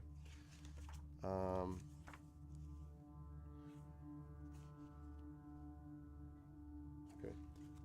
Having had to do an index for my second edition, I now have great admiration for people that put together functional indexes. So if it's anything like the Healer and Staunching song, which I almost took once, the words of this song and its special tune can help wounds close and help heal injuries. Once you have learned this song, during a short rest, you may perform it for a number of companions equal to your scholar level, which is why it's a scholar thing. But I'm sure it's the same as the. Yeah. So, yeah. Sorry. I'm sorry. Go ahead, Trent. Sorry. Those benefiting from this song may each recover one of their hit dice worth of damage plus their Constitution modifier without expending any of their hit dice. Yeah. Right. So this is similar. So, but I want to read the description actually because this is I think important for, and this is exactly. This is why we're not about reading. This is why I think this is why your father's teaching it. Yeah. This song has been taught to the worthiest members of your clan since your people first descended along the banks of the great river. Its tune echoes elven songs from a time of war and weapons, and its precious knowledge has been passed with great care from one generation to the next. Singing its words can reduce the loss of a warrior's lifeblood to a trickle, letting it flow back to the heart. After you finish a short rest, you may sing this song to recover a hit die, plus your Constitution modifier's worth of damage without expending one of your hit dice. By spending inspiration, you may do the same for all the other members of your company. Your allies roll to recover hit points based on their hit dice and Constitution modifier, not yours. So what I'm going to say here, River, is that this is the use of that song before the short rest happens. I'm going to guess that you're not going to have a problem with doing that. No, so not. So you're going to do that. Now, I don't think you have inspiration at the moment because I think I spent it to attack. You spent it. All right. So I will just throw out there again to chat that if anyone who's got extra inspirations left over, if the river had inspiration, she might be able to use this to help heal others. Otherwise, it'll just be the focus that she has on presumably her on her father. Wait, do we need healing though? Like I'm only missing 4 hit points. Yeah, to me it's just so long as she can do it on her father. That's the only. Yeah, I think so. Although, it says you may. I know it says on your allies. I know it's supposed to be a focus on you. Yeah, but, I have to say that I would. I guess I will argue. No, it's okay. Thanks, Sarah. No, I guess I would say that you can use it here because your father was technically singing it also. Yeah. But I'm going to say that you have then used it up. In future, though, you know, unless you're going to carry your father around and have him close to death all the time, you're not going to be able to have. You're not going to be able to use this in this way. This is kind of a one-time. Yeah. Yeah. It totally feels like the first. It's like a mage's awakening. Yep. It's just like the weird thing that happens in the first instant. That's it. So yeah. Now I'm curious about what Inga and Robar, are you at this point, like, are you noticing the horns and the horses and like doing anything about it or not? Oh, well, we were busy, like I was busy tidying the dude up while Robar kept it in check. Right, so you've done it now. Okay, so he's not in great shape either, but he's not gonna die tomorrow. Okay, then in that case, gonna fucking die today. Well, he might die. He's not going to die without external stimulus in the next hour. Let us say. Stimulate you to death with my axe. Stimulate your death coil. Yeah. Then like Inga just like basically signals to Robar to go downstairs and barricade the doors and stuff like. Yeah. Robar's throwing an axe on the door. They have a cave horse. That's why I was waiting for that. They have a cave horse. Amazing. Oh, that's amazing. How does it look like the river's dad can like move? Because if so, Robar might try and suggest we can run. You don't. If not, certainly not under his own power. He's unconscious. You might be able to take him, but he's not in. I mean, you might be able to take him if you're super careful, but he's definitely not movable. I mean, he cannot move under his own power. Right. Then I'll move to barricade the doors and sort of. Before you do that, I just remembered my pony is still outside. Inga signals to Lilibad to run away. Okay. So she's gonna go over and do that basically. Yeah, just like basically go like run, and then like goes back into barricade. And I close the door. I'll try and slam the door. Okay. Zinga like slides in and then grabs a hat and then. Lilimon immediately runs to the comforting sound of other horses.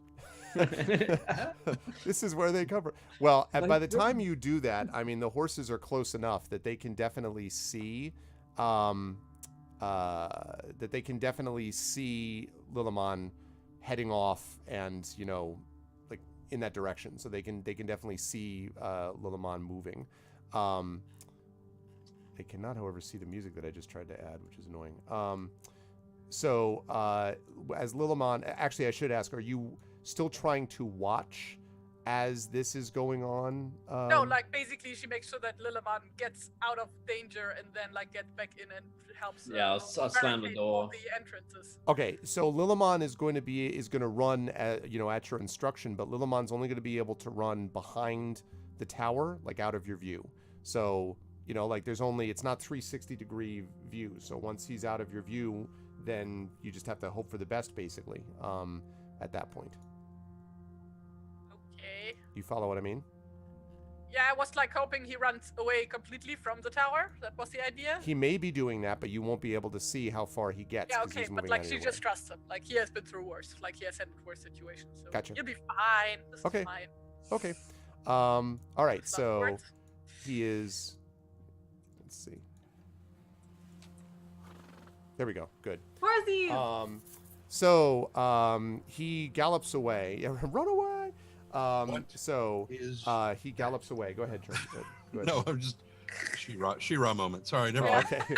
So he gallops away, and now so the door is barricaded. Now, Robar, the door is. I actually believe that you kind of sort of fired through, like basically shot through the door, like blasted through the door as much as you could to get in.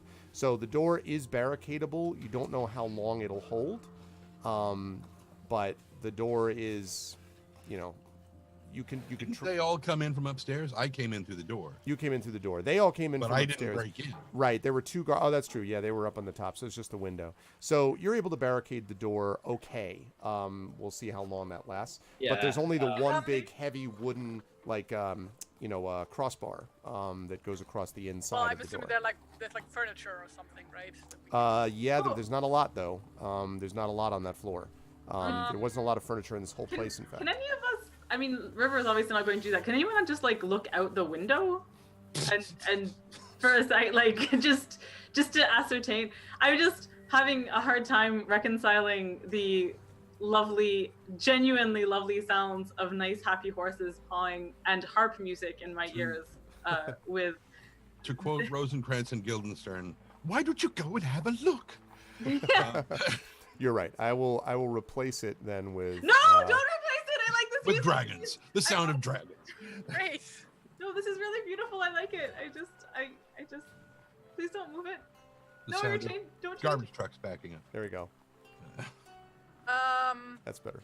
Like I believe to remember that when Tony came in, like Inga didn't see that because she came through the windows. Like that there was like a trapdoor in the ground floor, right?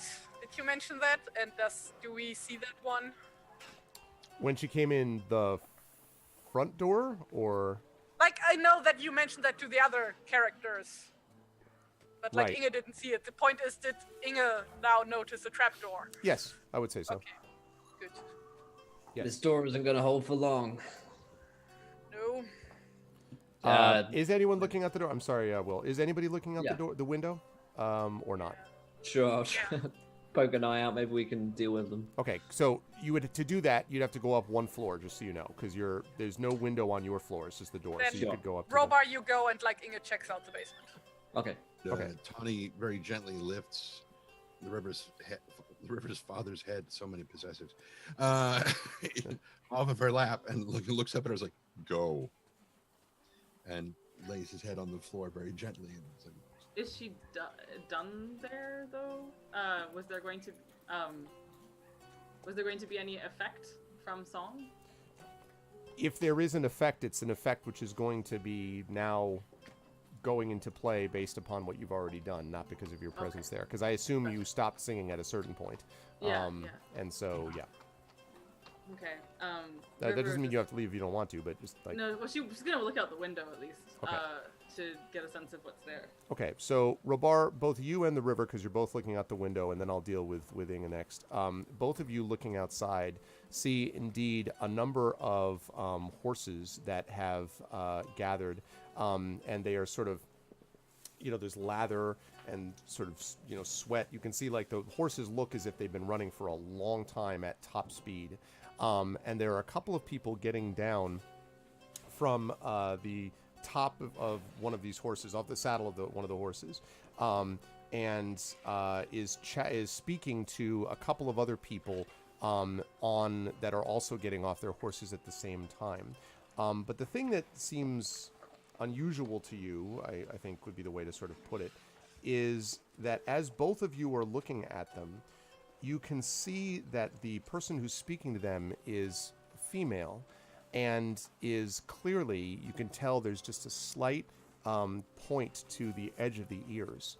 This woman is almost certainly an elf, but on her wrists, she has 2 broken shackles. Like you could see the chains off her wrists, and her skin is bronzed, and there are multiple cuts and so on that are like on on her arms, which are bare, and what look like they might be long ago healed welts of some kind. And she is speaking right now to a couple of the other people around them, the horses around them. Are they armored? Are they? They all are human? wearing leather armor, most of them, although none of them are in like full regalia. None of them have any crests or anything like that. But as you look more closely, you can see that they definitely look to be like different groups, all kind of mixed up. Like there's no specific rhyme or reason. Some of them have certain pieces of armor, others have other pieces of armor. Some of them have little armor. All of them have something. And the armor is in various states of repair. The weapons as well are kind of different sort of quality and type. Some short swords, some axes, a couple of large clubs and things like that. And as you're sort of looking at this, you can see more of them are pointing up now and kind of whispering at the tower. So the woman finally is done speaking and barks a command that you can't quite hear, and a group of others sort of get off their horses behind her, and with weapons drawn, they go up to the front door of the tower. Maybe we can deal with them. Down to them. I'm sorry, what did River say? She's like, perhaps we should speak with them from here. Yeah, I've known elves before. Maybe that will help. Let's find out who they are first. Yeah. Who goes there? Rapunzel! And she, Backwards. and the elf woman who was about to knock kind of stops and looks up. And are you, whoever said, so Robar, you said who goes there. Are you making yourself visible at the window, or are you just sort of like secret voice? Hey! I'll make myself a bit visible, sure. Okay. And she Just looks like the wrist, like a hand. Yeah. Just Yeah, little visible. it's immediately Do severed. like a Like, hand. oh man. Who goes there? Yeah, right, a sock puppet, yeah. Exactly. Kermit Suddenly the want Frog sock here. puppets of all of the party. I want, like, yes. Can we please have Robar doing Waldorf on the first floor and the River doing Stadler on the third floor? Just like, I liked them better when they were saying nay. Anyway, no, they don't do that. So she looks up and kind of takes a step back, looks somewhat surprised, and then she says, "You should know the answer to that. We demand that you come forth and face justice."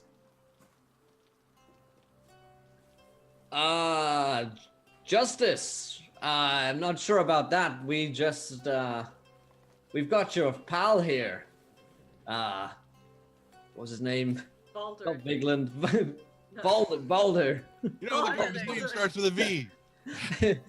All those beans. Yeah, we got him here. He was he's not feeling so well. So if you want to leave here, then you best start answering some questions.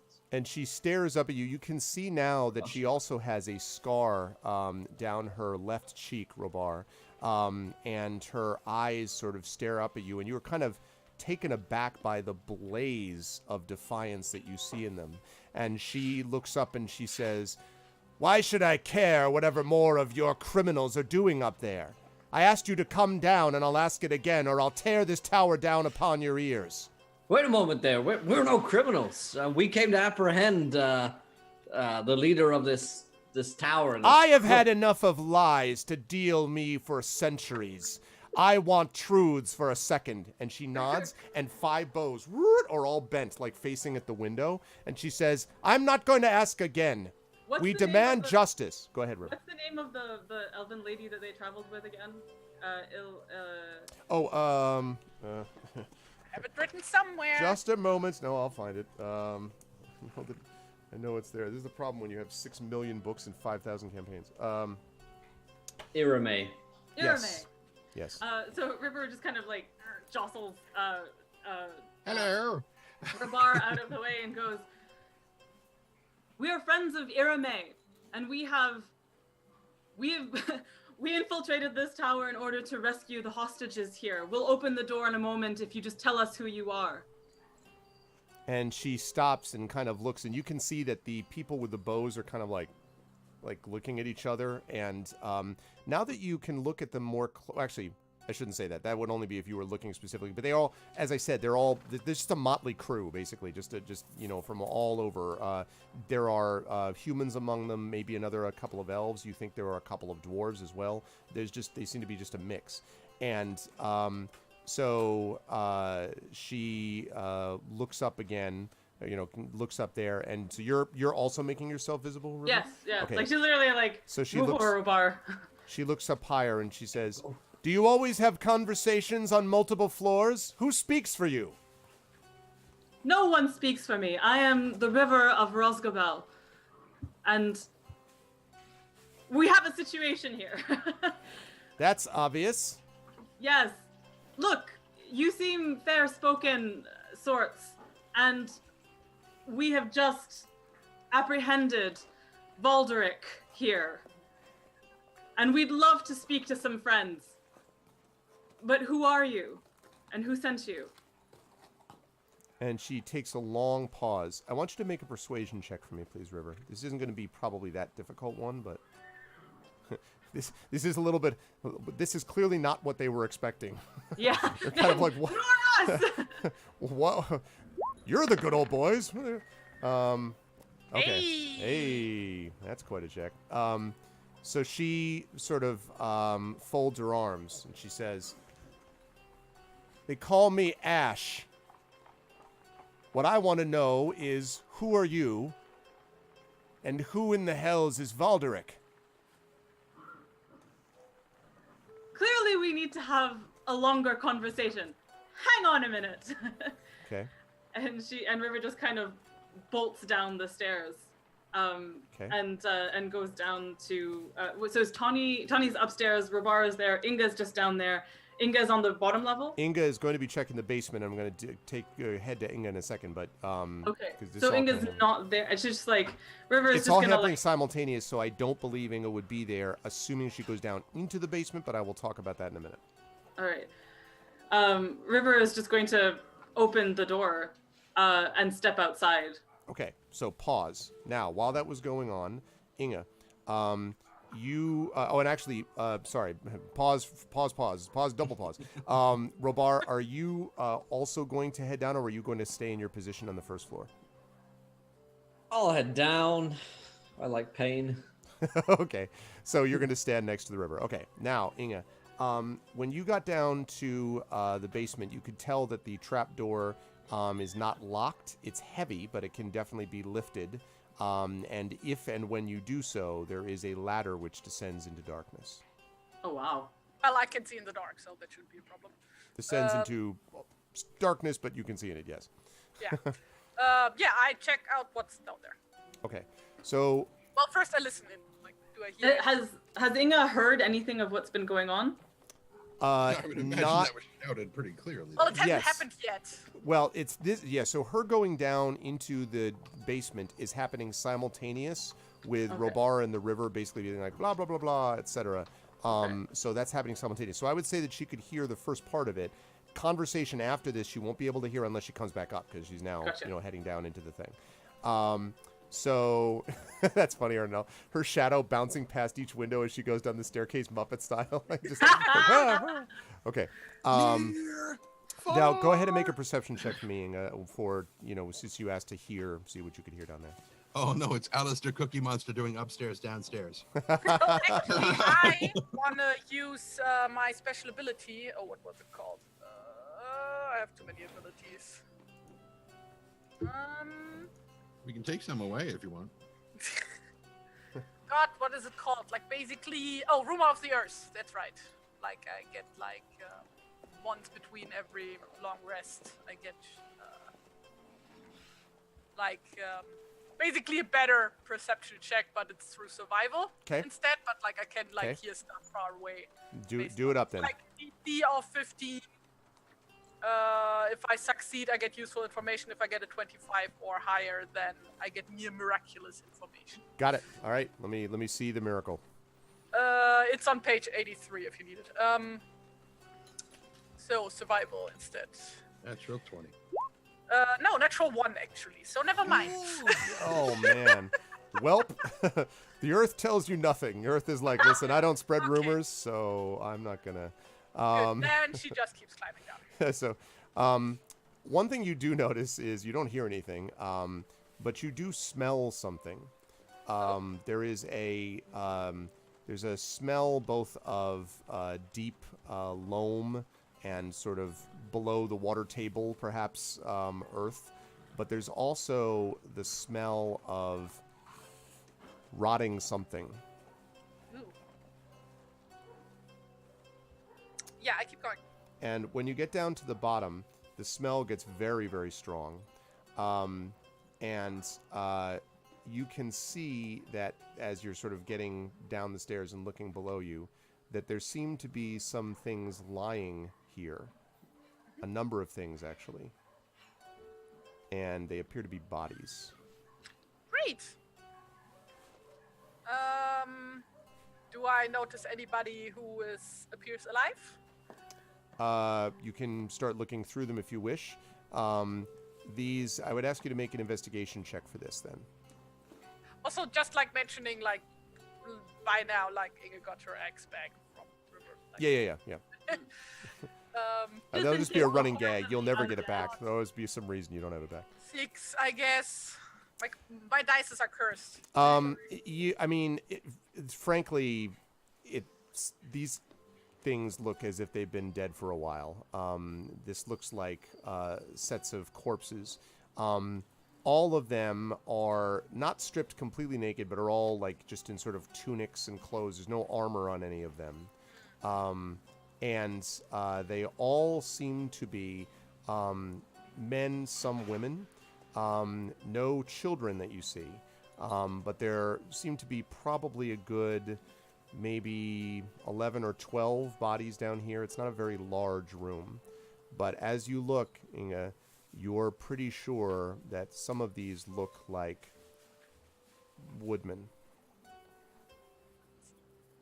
And Inga, like, do I see like any tunnels or anything? No, I mean, and certainly not with the 6. But no, I'm just kidding. Not obviously. Mostly this just seems like a dumping ground for these bodies. There doesn't seem to be a lot of other stuff down here. There is one small little table that's near the ladder, but it's empty. It doesn't have anything on it. And I'm gonna go back upstairs. Okay. All right. Now we cut back to the river and to Robar. So when the door opens for both of you, so Robar and the river, this is back to you. When and I'm going to go back to Tani after I deal with you two because I want to find out what's going on with up top with Marcus Welk, MD. So when you go outside in the door, What? when you go outside the door, I'm just making a joke about. Never mind. You go outside the door and you see them standing there. And again, the woman who calls herself Ash is standing there again, arms folded, sort of legs fairly wide apart. And the ones behind her, the other ones with weapons, are standing there. All of them with weapons trained on you. There's probably a good 20 of these, you would say. About 5 of them with weapons trained on you. Others of them have sort of kind of flanked out, essentially, to the left and the right. And you can see that one of them is bringing, basically by the bridle, Lillimon. So River Great. just steps forward and looks at Ash and says to her, "Do you speak for this company?" And she says, "We all speak for each other in a way that's seldom been done with our lives before now, but I am nominally the leader, at least at the moment."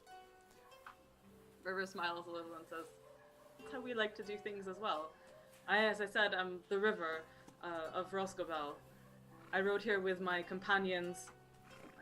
Didn't actually ride here, whatever. I came here with my companions. This is Robar of the Dunedain, and within are 2 other companions, who will introduce as time comes. But we came here to free my father, who was being held prisoner here by... We didn't know. We'd heard all sorts of rumors about this tower, and all we wanted was to free him. When we came here, we saw that it was lightly manned with a few guards, and this man, Valderic, who's in not particularly good shape now, talking about serving the shadow and darkness and such. He said that there would be raiders returning here soon, but I take it you aren't them." And she nods and she says, "No, we are not, but they come at our heels. We drove here as fast as we drove upon them, and then from them, because there were more of them than there were of us. And we have not rested now for at least 8 hours of almost straight galloping south through the East Anduin Vales. We had heard rumors of this place, and we reasoned that our only chance was to get here and perhaps use whatever we found here as leverage against those that follow us.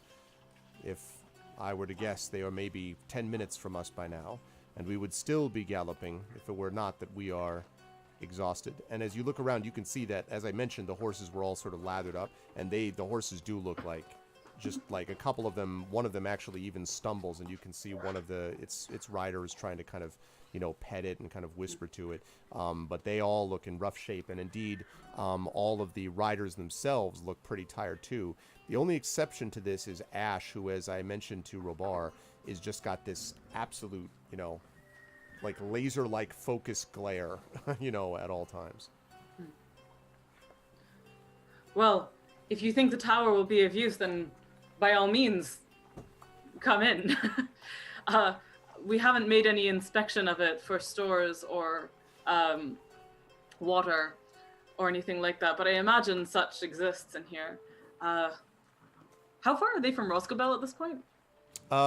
You are probably a few hours ride, I believe, is what we said, from to the east. So, and that would be, if you rode like full out gallop, you would probably be able to get there in maybe 2 hours, but you'd need to like go really like, Right. straight out gallop. You said these hexes are 25 miles, right? I think that's right. So that's like... So we're talking about 50, 75 75 miles. Yeah. Yeah. So I think I'm about right, actually. Yeah. Good job, me. I think I figured it out. And this galloping party is presumably coming from the west, even though they're across the east. No, they were coming from the north. In fact, From the north. yeah, and I mean, assuming that what this person just said is true and that they're following them. Right. And she stops and she says, she kind of holds up a hand and she says, none of us have time for long conversation, But I do need to know before we go further exactly who you claim to be. You've said that you are from Roskabel, and you've introduced your companions. I think they've all been like Robar. You've introduced yourself also, or no? I introduced him. Okay, you did, right? I thought you did. And you've introduced. So the other two would be introduced in time. Oh, all right. Okay, right. So they've. So you said the other two were inside, have been introduced, but it still does not really explain details about what would drive you to come to this tower and do this out of what? The goodness of your hearts? What exactly It's my was your father. reason? My father was imprisoned here. And she kind of shakes her head and she says, I'm sorry. I would wish that I could say that I'm sorry, but memories of my father are not pleasant. Oh. Well, we tarry long here. So what do you need to know? That was heavy. Yeah. She says, my people have been settled in this land for some time, and due to the nature of our, and she kind of looks around, backgrounds, we have no interest to serve any again. This group that pursues us has been asking us, in fact, demanding of us, that we flock to the banner of one who lives in the tower. They did not name him, and when we fled from them, we decided that rather than fleeing into the woods or skulking again, and she kind of trails off as if she were about to say something, but then kind of was too upset or angry to continue with it. She says, we will not do that again, but I will also not allow these people to be slaughtered where they stand. And so we hope to do something positive by fleeing to some place that we knew, this tower that we had been told where someone could be found. This Valderic you speak of, is he the ruler then of this place? He seemed to be. He seemed to claim that that he had intelligence about the shadow coming, and that he would. He had all sorts of metaphors about dams and things, and higher ground. Yes, he's terrible saying such things to a river. Anyway, so he tried to persuade us to join him as well, and we declined. And so she nods. He is, so far as I know, still alive. I wouldn't piss on him if he were on fire, to tell you the truth. But if you wanted to speak to him, or to make sure that he doesn't speak again, both of those can be arranged. But probably, if this company should be brought in, or it doesn't look like you can ride much farther, can you? And she kind of shakes her head and says, I don't think it's likely. Perhaps they could ride a few miles more, but the horses might not last even as long as the riders would. The problem here is that this tower, and she kind of looks up and kind of, as if she's kind of assessing it, kind of figuring it out, and I don't think that tower is big enough for everyone here, and certainly not big enough for the horses. And, as you kind of think about it, River, now you don't know anything about the basement yet, but from what you've seen, I mean, maybe you could get everybody in the tower, but it'd be a pretty tight squeeze. Right. But you could maybe do that. Yeah, I just figured if there were lots of archers, then that might be a thing. And there are some, yes. So, do you know Rosgabel? It is she names the distance between them to the east. Right. And it is fortified by wizard magic and not very much else. But I know you would be welcome there if you came with me. And if I had your assurance that you would not bring any harm to those who would host you. And she says, I have never done any harm to those who have not done it to me first. It is unfortunate that I am usually responding to such harm. And she kind of says, and she kind of considers you. Again, this whole time has just been, arms folded. And then she says, someone walks up to her, one of her other people behind her, walks up and whispers in her ear, and Ash sort of listens and then nods and says, Our pursuers get closer. They are perhaps now 10 minutes' ride, and we will not have time enough to rest and then escape. We could perhaps go to Roscabel, or, if you can think of an alternative, we could perhaps set a trap for our pursuers. How many pursue you? At least 40. And you have 30 here? No, 20. 20? Well, 20 people in a tower defending is a whole lot better than a pitched battle. That's true. I like those odds. She nods and she looks up and she says, but the problem is there are not enough. Look, and she kind of points up and she starts naming them off. You've got one window on the first floor, the second floor, and the third floor. Even if someone were on the roof, that gives you perhaps 4 archers. If they come forward, set fire to the doors, or perhaps begin to attack the very foundations, there would be little that we could do about it, even if your archers were well suited for things. And she goes this whole battle analysis, here's what this would be, and blah blah blah. And she does it all within 30 seconds, Well, yeah, obviously, I thought of all that as well. That was why I didn't want that. And but what if you had some of your folks lying in wait in ambush? It seemed like there's just a few of you survived, and then suddenly pincer attack them from the rear. Take out their archers while we defend the tower. And could work. She nods several times and thoughtfully, and she says, "It is possible, yes.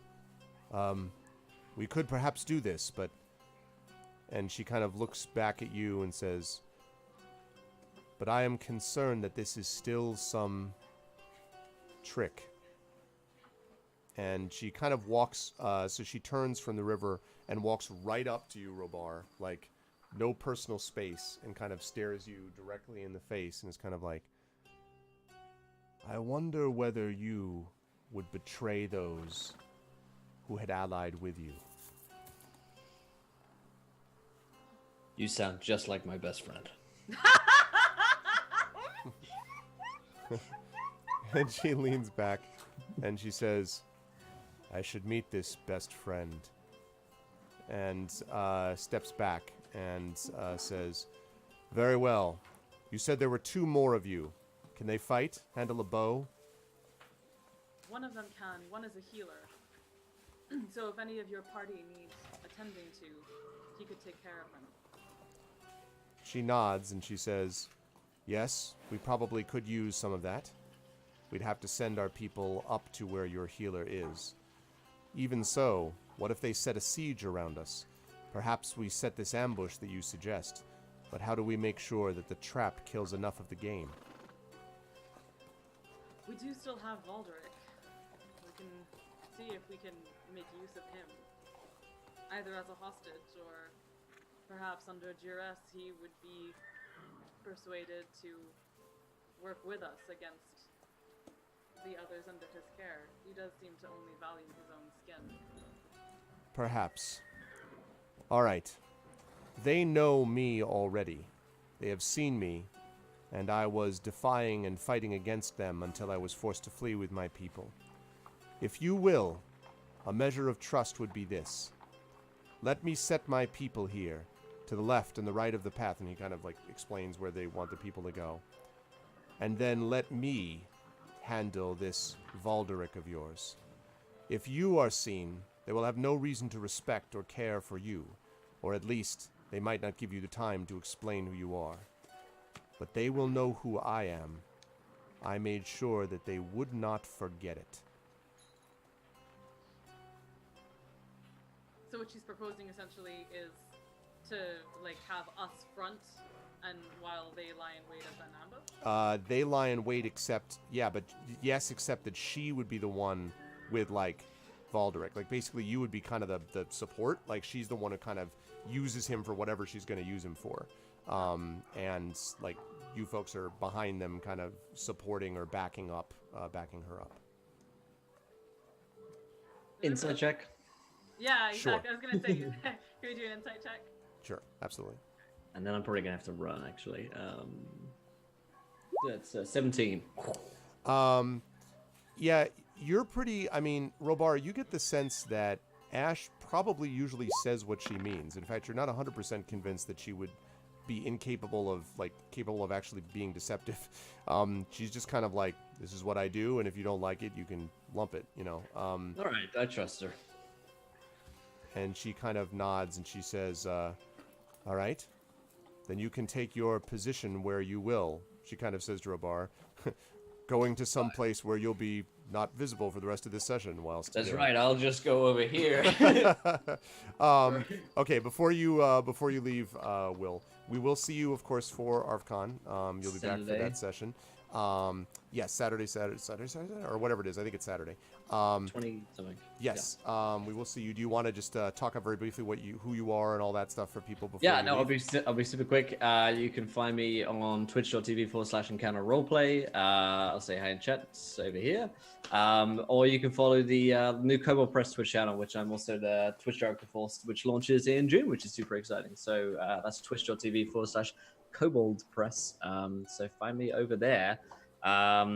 Thank you guys. Good luck on this battle. I'll be hopefully Robar can fling a few arrows or do something. Do something. Are you going to be able to leave your cam up or not, Will? If not, I'll just reset. Yeah, no, I'll keep it up. Okay. I'll turn it off, but I'll keep the slot. Okay, sounds good. Thank you, sir. I will speak to you soon. Bye. Love you. Bye. Bye. Will. Okay. Oops. Not that. Okay. Good. Lovely. All right. So that brings us back to what we were doing, right, which was dealing with this. So, okay, so that was, you get the same sense also, River, from this, that you feel like Ash is very much kind of straightforward and, in fact, blunt about her opinions. It's a very odd experience, too, because she's so different from Irame. Very much she's just kind of like, scarred and battle-hardened, and, of course, there are these chain shackles that kind of rattle as she moves her arms and so on, and they look heavy, and yet her arms do not seem to be, any the worse the wear. Serious muscle tone on this person as well. Resistance training. Mm-hmm. Pretty much. Does she have an 8-pack? Yes, and she adds more shackles when she wants to increase the... But anyway, so yeah, so that's what she says, and she kind of waits for your response as she does this.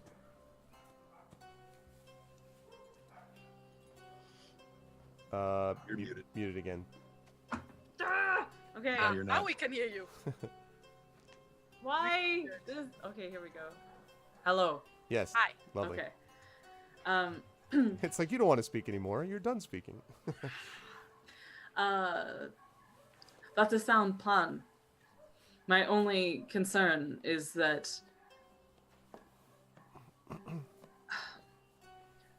my father is still upstairs in the same room as Valderic. I'd want him to be brought to safety as much as possible before this. Can he move on his own? She says. Not yet. He's not conscious. Shall we go up together first, and then I can just come back down? I'll introduce you to Tawny, who's upstairs, and Inga, wherever she is. And she says, I'll do that, but in exchange, and she nods to one of the people that's holding Lilimon, and the person brings Lilimon over, and she says, please don't get me wrong. I believe that you are probably telling the truth. But if you're not, the danger is going to light on the members of your party, including this creature. And she kind of has one of the people standing next to Lilimon. Now, the person I want to highlight is not in any way doing anything with Lilimon bad at the moment, but they are standing right next to Lilimon. Lilimon, in fact, does not even look freaked out, but they're standing right next to Lilimon, and like you can sort of holding the reins lightly, and you can see the sort of fist tighten around the reins when Ash says that comment. River just looks at Ash and says, I understand, but let me be very clear. If you want Inga's friendship, don't threaten her pony. I won't tell her you did this. but let's go. And she shrugs and goes along with you. And you hear the others are kind of mumbling a little bit among themselves, but they don't say anything as Ash goes by. In fact, as Ash walks by, sort of follows you, River, you notice that all the people around Ash kind of always respectfully give her distance. I mean, not like they're, oh my God, they're afraid. They just always seem to be in sync with what she's doing. Even though, as I said, this is not a well-trained crew to look at, but they definitely seem to respond to her. So, so you go in, and by this point, I would say Inga is now up from the basement, and is, I don't know, did you close the trap door again, Inga, or not? Well, first, Inga sticks out her head and, sees people, I'm assuming. Yes, Like, sure does. and it's oh, all right. Hello? Inga, this is Ash. Ash is not a raider. Ash has come with a party of people who would fight those who are, in fact, raiders, coming on their heels. They have Lillimon with them. They have what? Are Wait, not. what? And Inga just storms forward. Lillimon's fine. Lillimon's fine. Yeah, Inga doesn't care. She's just storming forward. Inga, River's like, Inga, focus. Yeah, I don't think River can. We do have that. the cartoonish kind of, yeah. They sort of stumbles back. Ash is just sort of looking impassively, and as you sort of storm forward, she raises a hand and says, "Nothing will happen to that horse if you do nothing to my people." Why would I do anything to your people? Let my pony go. And she says, "Your pony would have been found and killed by the ones following us. Take some sense from your other party member here, and don't make a decision you will regret. I do mean no harm to you, but I will allow no harm to come to my people either." And she kind of folds her arms again, as if does not. And you also notice now, Inga, that again looks like an elf, actually. Yeah. But with everything I've described. We also don't have time for this. We need to figure out a plan for the people who are coming immediately after them. We have some 8 minutes before this happens. Let's, Ash nods. I guess this is a bad time to mention that there's a bunch of dead woodsmen in the basement. Oh. That would be a yes. Oh. Ash looks over at you, River, River swallows and clearly puts that in the category of to deal with later, and says, "Was there anything else downstairs?" Nothing that I have seen. I didn't really have time to look through everything in detail, but yeah, a lot of dead people who have been down there for a while. How large is it? Does it look like a place that you could hide a number of people? Does it? It's about the same size as one of the floors, Okay. But the problem is that at the moment it has a carpet of bodies. Yeah, gotcha. Anyway, River just looks to Ash and says, "Something else for your tactics," and then keeps walking up the stairs. Okay, and Ash nods and says, "If you wish, you may go out to your horse. I will instruct my people to allow you near him. But again, you must use patience. And she just sort of trails off and then sort of kind of blinks and says, "It is what is needed with strangers." Right. And with that, Inga is gone. Okay. Yeah. So out the door, Ash sort of calls after and says, "Allow her to tend to her pony, but do not allow her or it to leave." And she turns, and as you walk out, Inga, you see there's 19 other people there or whatever, in the way that I previously described. And all of them, silently allow you to go to Lillimon, who looks fine and nuzzles you. But you can tell that they all, a couple of them have weapons, trained on you and are very much they don't want you moving anywhere, basically, as was the instruction. And before I leave you behind to go back to Ash and to go up to Tani, are you doing anything else besides just checking on Lillimon, Inga, or not? No, not really, because there's no time. Got it. Okay. Tani, let me go Just up like to you. restocking my arrows, like because like she always has like extra supplies Yeah. on Lilleman. Yeah. So like that's what she's doing. Okay. All right, that sounds good. Tani, and also Inga, you do notice a couple of dwarves in this group as well, I should Yes. point out. Tani, Oh, cool. yeah, there are. There's a couple of dwarves, a couple of elves, mostly human, but there are a couple of elves and a couple of dwarves.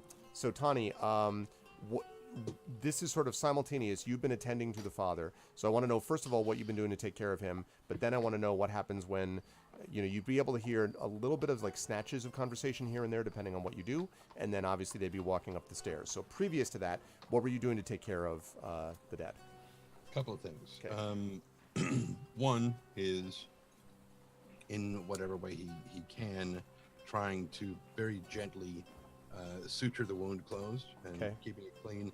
Also listening to the breathing sounds and making sure that there's no blood going down into the lungs Right. in case the cut was that deep.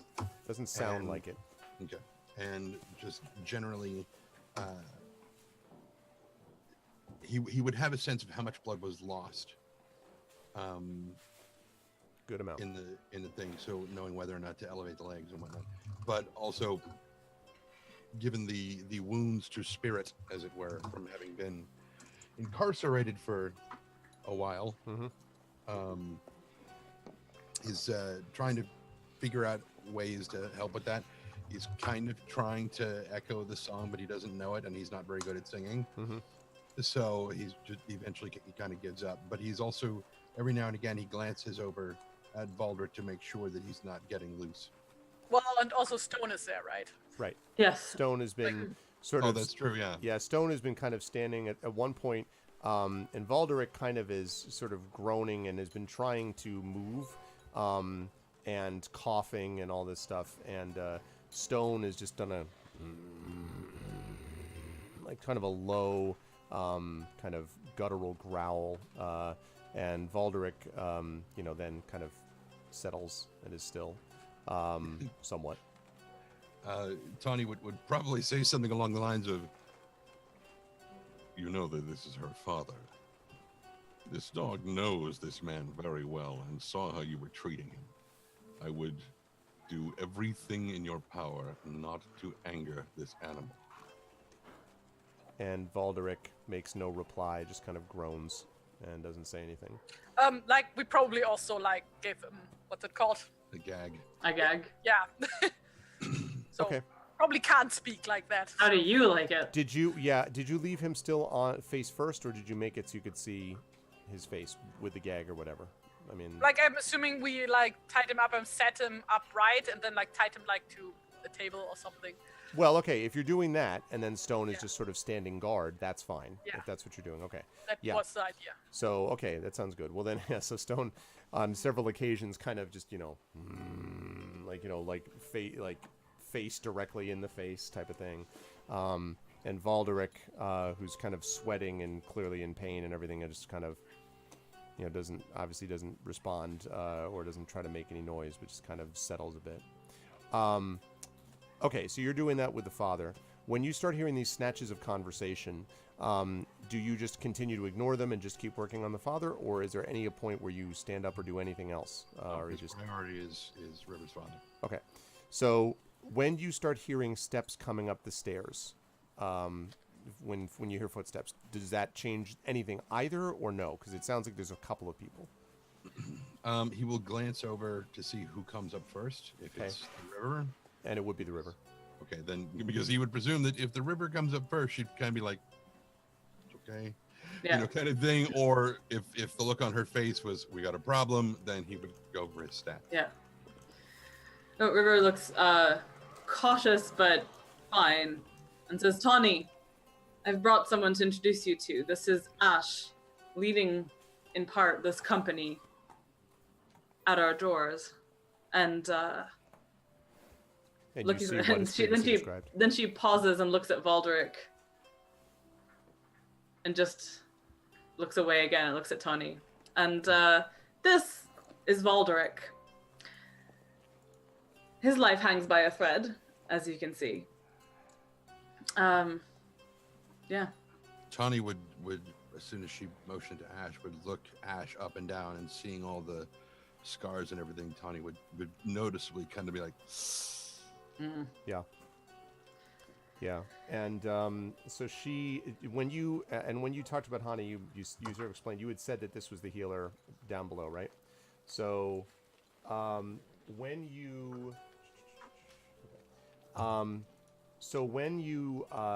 she sees you and you do that reaction, she looks at you and kind of inclines her head slightly and then says, "You're the healer?" I am. She says, "And you're responsible for taking care of this one," and points to the river's father, "and this," and she kind of contemptuously looks at the other, at Valdric.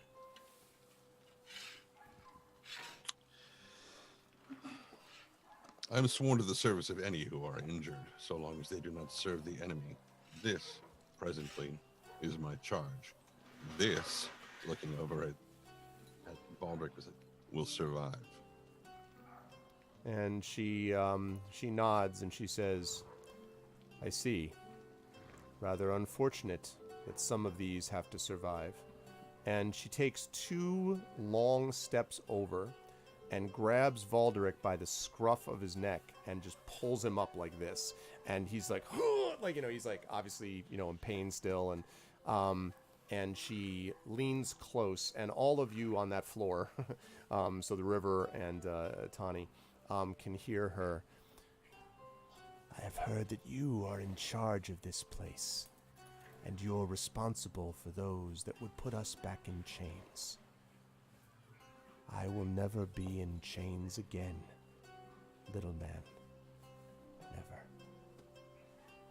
And then she literally is like, drops him, like he hits the ground, his head hits, and it's kind of like this, and is kind of half leaning. Stone is kind of like looking up, like like this at both, and then she turns and says, "I think you're kinder than me. I would have killed this filth, but it's probably better that you kept him alive.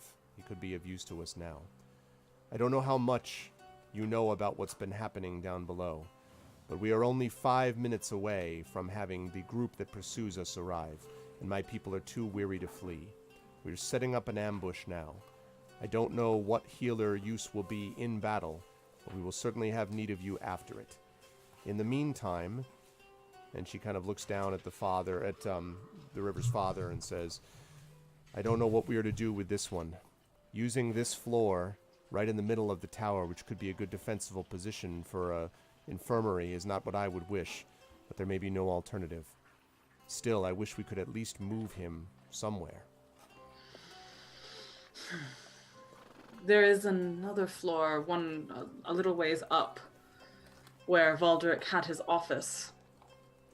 Perhaps that might serve.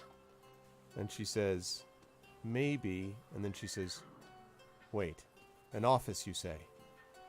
Show me." Yes. "Show me," she says. River starts to show her. Okay, so you go up to the top floor and she looks, and she sees the round window that you came through.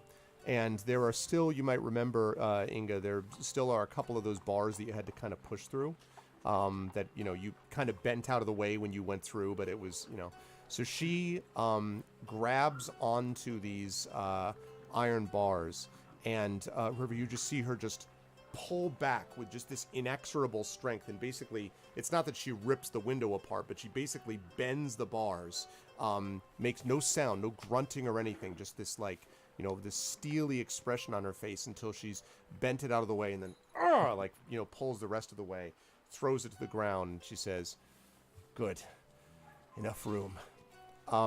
And again, when she threw that to the ground, there was this force that she just sort of stared at the iron as she was pulling it free, and then kind of,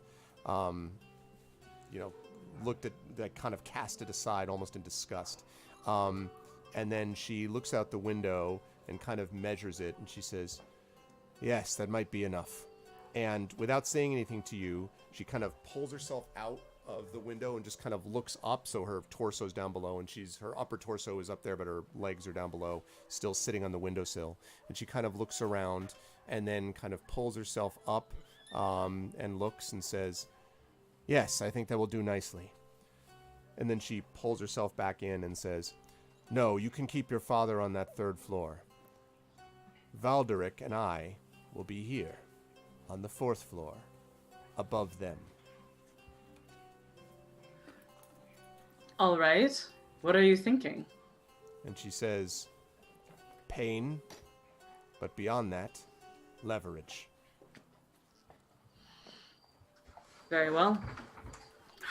Now you hear some of that, Tani, although you don't know about the pulling the window and all that. But I mean, you hear the sound of tortured metal and you hear all that. So when she actually Inga, there is sort of a whispering and a sort of murmuring at one point with people looking at the tower. So assuming that you look back up at the tower, I'm going to guess that you do, but you can tell me if that's not true. You actually see her, as I've just described, pulling herself out and kind of looking around at the roof and like seeming to like see how big the diameter of the window is, and then she kind of pulls herself back in, and then obviously you can't hear any more of that. So River, she says, "All right, it's going to take me a couple of minutes to get my people situated, and we don't have much time left. What do we do about the horses?" You could drive them further into the woods if they will go. Perhaps to safety there. I wonder if there's a way to get a message to Radagast. He might be able to... He knows how to deal with animals particularly well. He might be able to send people forward to receive them. But I'm not sure if the means we used before are still at our disposal. She says, "Well, if we can at least send them in the direction of, to the south at least, perhaps we can send them that way and get them out of sight. But we need to do so quickly. I don't know whether the creatures that are following us, whether their horses will scent them, but there's only so much we can do, and we don't have much time left.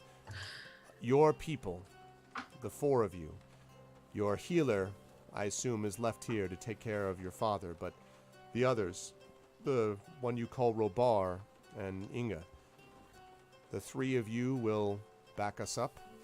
Of course. And she nods. She says, "Very well. Then let us set our trap." And she goes back down. And assuming you follow her, she goes back down and comes out and sort of walks out. And the people have been sort of waiting for her. When she comes out, she says, "All right, I need groups, 4 by 4 on each side. You over there. Esterin, I need you," and he like starts, issuing commands, and like everybody is like immediately like springs to it, like is going, even though they look weary and tired. And one of them, only one, who appears to be human, a dark red-haired woman, comes up and speaks to her rather urgently, and it almost seems like there's kind of a low, maybe a disagreement of some sort. And finally, the dark red-haired woman kind of shakes her head and walks off. And Ash turns and says, "She is concerned that I trust too easily. It took me a while to explain to her that sometimes trust is all that you have. I don't blame her for the feeling, but we don't have many choices left." And Speaking...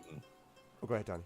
Sorry, are they anywhere near Tony right now? No, now they are on the 1st floor. You're still on the 3rd, with the father. Now, you could still, if you wish, like, kind of be like listening out the window, but unless they are talking pretty loudly, you're not likely to hear them very well from where you are. No, he has something he wanted to say to her. Oh, okay. Well, as she went by, you could certainly do that. Yeah. Like on the 3rd floor. Sure. Go ahead. Yeah. You say that that your people are exhausted. She nods. I have something which could help with that, but the drawbacks later would be severe. And she says, "What drawbacks?" If you think you're exhausted now, it's nothing compared to what it'll be like later on. And I don't have enough for all of you. She chuckles and she says, I've always dealt with later when it comes. If you've got something that will help us, I and several of my people that are the ones who are most experienced among us could use this, as long as it won't kill us later. I'll take tiredness and exhaustion. It will definitely do that. And she nods and she says, very well. He reaches into his pack, pulls out a small leather pouch. Smoke this. And she takes it and nods, and she pulls out of a pouch, actually hanging by the pouch in her belly. You didn't really notice it before. There is this long pipe, which is sort of rather incongruous, frankly. It looks sort of odd under those circumstances. And so she takes that and has a little flint, which she, expertly lights, and then, puffs on it. And it's foul stuff. Reed mace typically isn't intended to be smoked, except under these circumstances. The roots, the rhizomes, however, do make a lovely substitution for mashed potatoes, but that's not a conversation for right now. She doesn't say anything about the mashed potatoes, but she smokes, another minute or so, and then says, we have about 3.5 minutes left. I thank you. I'll give some of this to the others. Ash, what do you want us to do in front? Do you want us to distract? Do you want us to attack? She says, if all goes well, I want you to stand and be ready for what happens next. My guess is you will be asked to fight, but at the moment, simply put up a brave front. Right. You look better armored than my people, and your presence may give them pause. Very well. And we're to appear as if we're the only ones here. Yes. Very good. Indeed. And she, and then she, as I said, goes down, sets her people up. And then she asks for Robar and Inga and you, the river, to stand out front.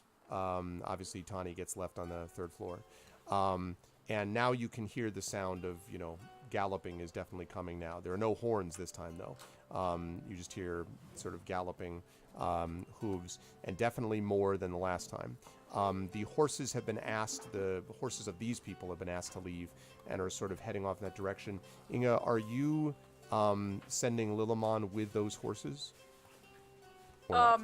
So they are being sent to the forest, yes? In that direction. They're never going to get there unless this takes hours and hours, but they're being sent out of sight and presumably in that direction, yeah. Towards Roskabel, roughly. Yeah, I guess. Okay. So I was actually going to recommend that because Lillimon is smart and could probably lead them to, safety, but yeah. And indeed, they actually seem to be interested in following. They're sort of, they all follow Lillimon, who's, of course, more, is fairly rested and everything. And so Lillimon kind of, you have this odd image of Lillimon, a relatively small pony, leading this whole group of horses afterwards. Lillimon, when you tell him to do this, Inga kind of nuzzles you and then sort of goes in front and does this little, in front. And the horses all kind of and then they start following Lillimon as he goes. So... Does Lillimon need to do an animal handling check for that? I was going to say, we will find out. Lillimon is, maybe he's making a deception check. No, there's water right over here. Lots of sugar cubes. It's the land of sugar cubes. Anyway, so General Lillimon, exactly, Napoleon, a tiny general, exactly, Arno.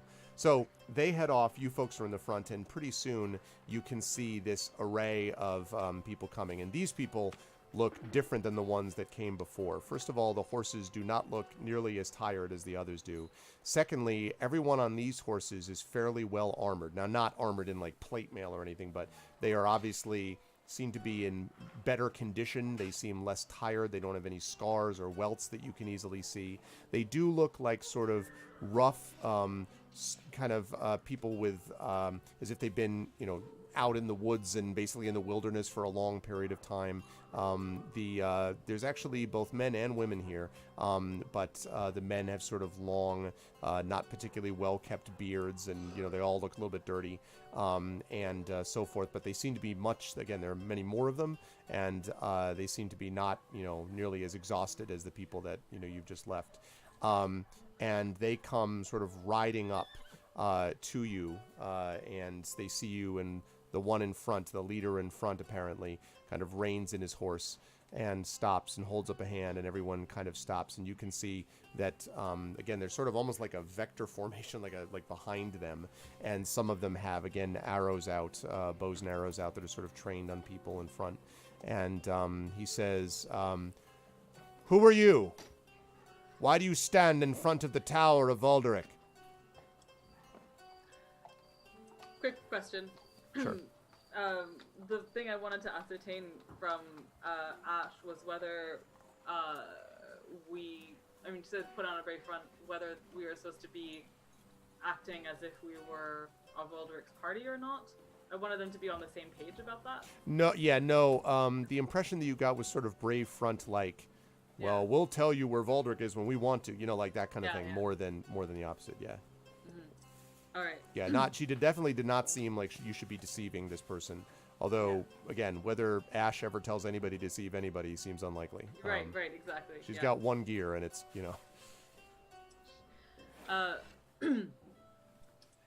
River steps forward and says, to prevent you from going in, of course. And he sort of looks at you, and his lip curls a little bit, and he says, "Really? I don't appreciate humor at this moment. What exactly are you doing here, besides stopping us?" We came to have a chat with Valderic. And We've had it. The men behind him sort of chuckle a bit. Go ahead. You go on. And we've had it. What are you doing here?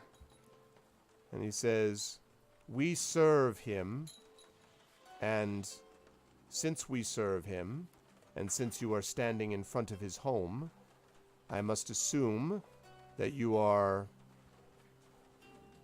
And he sort of stops and looks around, "playing a trick on us." And there's again kind of a chuckle that ripples through the assembled men behind him. Ah, tricks. Tricks. We could play a different game than tricks. You could... Why don't you give us a message for him, and we'll deliver it for you.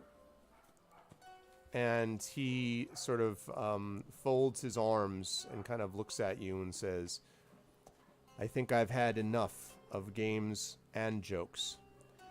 And he looks back at his men. "Kill her first, then see what you can find in the tower."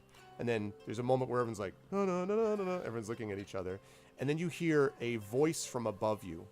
And the voice coming out of the window says, "Before you do any of that, filth, you can see what happens to people that you challenge." And she kind of, you look up, and everybody looks up and sees sort of Ash, who has pulled herself onto the roof. And there is a rope, basically, in her hand that runs back through the window. And she's pulled herself above the window. And she has like one leg down almost casually for her. And she says, "Welcome, my lords. This is our tower now. We've removed the previous resident. I would apologize, but I don't care about what happened to him, nor what's going to happen to you." And the man down on the horse sort of looks, and 15 bows go up, and they're all sort of pointing at him. And he kind of looks up and he says, "Are you the leader of this band?" And she says, "No, I'm not a leader. I'm one of many. As for your leader..." And she pulls forward the rope, and flying through almost the window, like basically being yanked through, is the struggling body of Valderic. And Valderic, whose hands are tied like this, and the rope is basically tied around his arms and his upper torso, so that he goes out and he's like halfway out. And he's not, he went flying out, but obviously he's not like flying out as if he were, like, the window was still fairly small. So as she's pulling him through, and he's like yelling like loudly every time he pulls through. And Inga, you remember, you have a little sympathetic moment, not sympathetic for him, but sympathetic vibration of pain, because you remember what it was like going into the window the other direction, and how it was like. So he's like, she's pulling him, and she says, "And this leader of yours," and each time, as he's like pulling him forward, "is ours now." And now he's out, and he just falls and dangles, and she's holding him by the rope as he just struggles, like dangling back and forth like a puppet on a string above. And all the men and the horses are all like looking at each other, like kind of and the leaders. River calls up and goes, "How's that high ground looking, Valderic?" And Valderic, sort of. And so she says, Ash says, "Now, you're going to get one chance at this, and one chance only. If you want your leader back, if you want him back, I should say, in one piece, then you're going to ask your men to withdraw. And you and I are going to have a conversation with these," and she points down to you, Inga and the river, and Robar. "And all of us together are going to come to an understanding." And she kind of stares down at him again, just like eyes blazing. And he looks back up. And again, all the arrows are there, right? Like pointed. And the man sort of nods several times and says, "So be it." Lowers his hand. 5 arrows fly. All of them hit Valderic's body. She drops the rope, stands above the window, pulls a sword free. It glints like lightning. And she says, "Good. He was going to weigh us down anyway." And that's where we're going to bring the session to a close for today. Oof. Yeah, she is intense, isn't she? She's no I joke. love her. I love her so much. Yeah. Oh. I'm a fan of Ash myself. I'm so sad I didn't get to do my ruse thing. Like, I had such a fun plan. You had a good with ruse? Oh. Yeah, like, I wanted to do, like, okay, she's going to swear an oath, but she's going to convince him that she has to swear it in Kustul, her native language. Oh. So, like, instead of making an oath, she would just, like, tell, like, an onion soup recipe or something. That's what I was waiting for. You've sworn an oath to onion soup? Oh. Yeah, very, very nicely done, everybody. This was I knew it was going to be a very, very tense session. And I was actually not sure how you were all going to handle it, and I was just going to roll with the punches. And when you started doing the, I thought, very clever, everyone hates each other thing, that was at least enough to sort of confuse him. And of course, clearly, Valderic also wasn't expecting that the group he was going to be hearing of horses was going to be this other group first. So right. There's also that too. But everyone did very, very nicely, and there were some good moments. And I told you, Amal, that you were going to have a good reason for why you learned the staunching song at the right time. Yeah, so. I realized that at one point, and I was like, "God damn it, no! This is so mean." At first I thought it was going to be like, "Oh, she'll learn it in a dream or something or whatever," and then it's like, "No, he's literally going to have in her the learn field it from her dying father." That's what's going to happen here, isn't it? But your staunching song, maybe you don't know yet, but maybe you saved him for them, Maybe you staunched his wounds. It's true. It's so, true.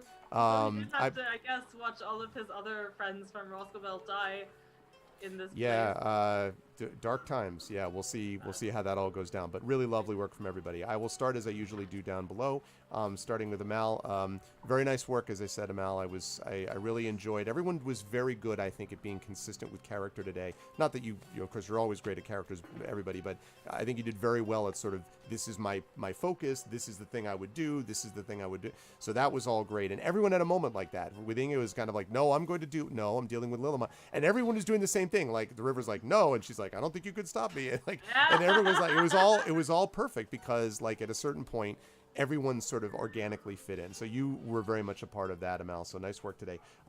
Where will the fine folks see you next? And so good work. And where will the fine folks see you next? And what do you think about today, etc.? Oh man, I love today. I was really tense going into it, and I figured there were like a few paths that could be pursued Right. in the going forth and stuff. And I think River was also kind of bemused by like everyone like launching into full on like no, we'll totally work for this guy, and I'm simultaneously like touched but also like, oh god, what are we doing? But no, I really like how it all happened,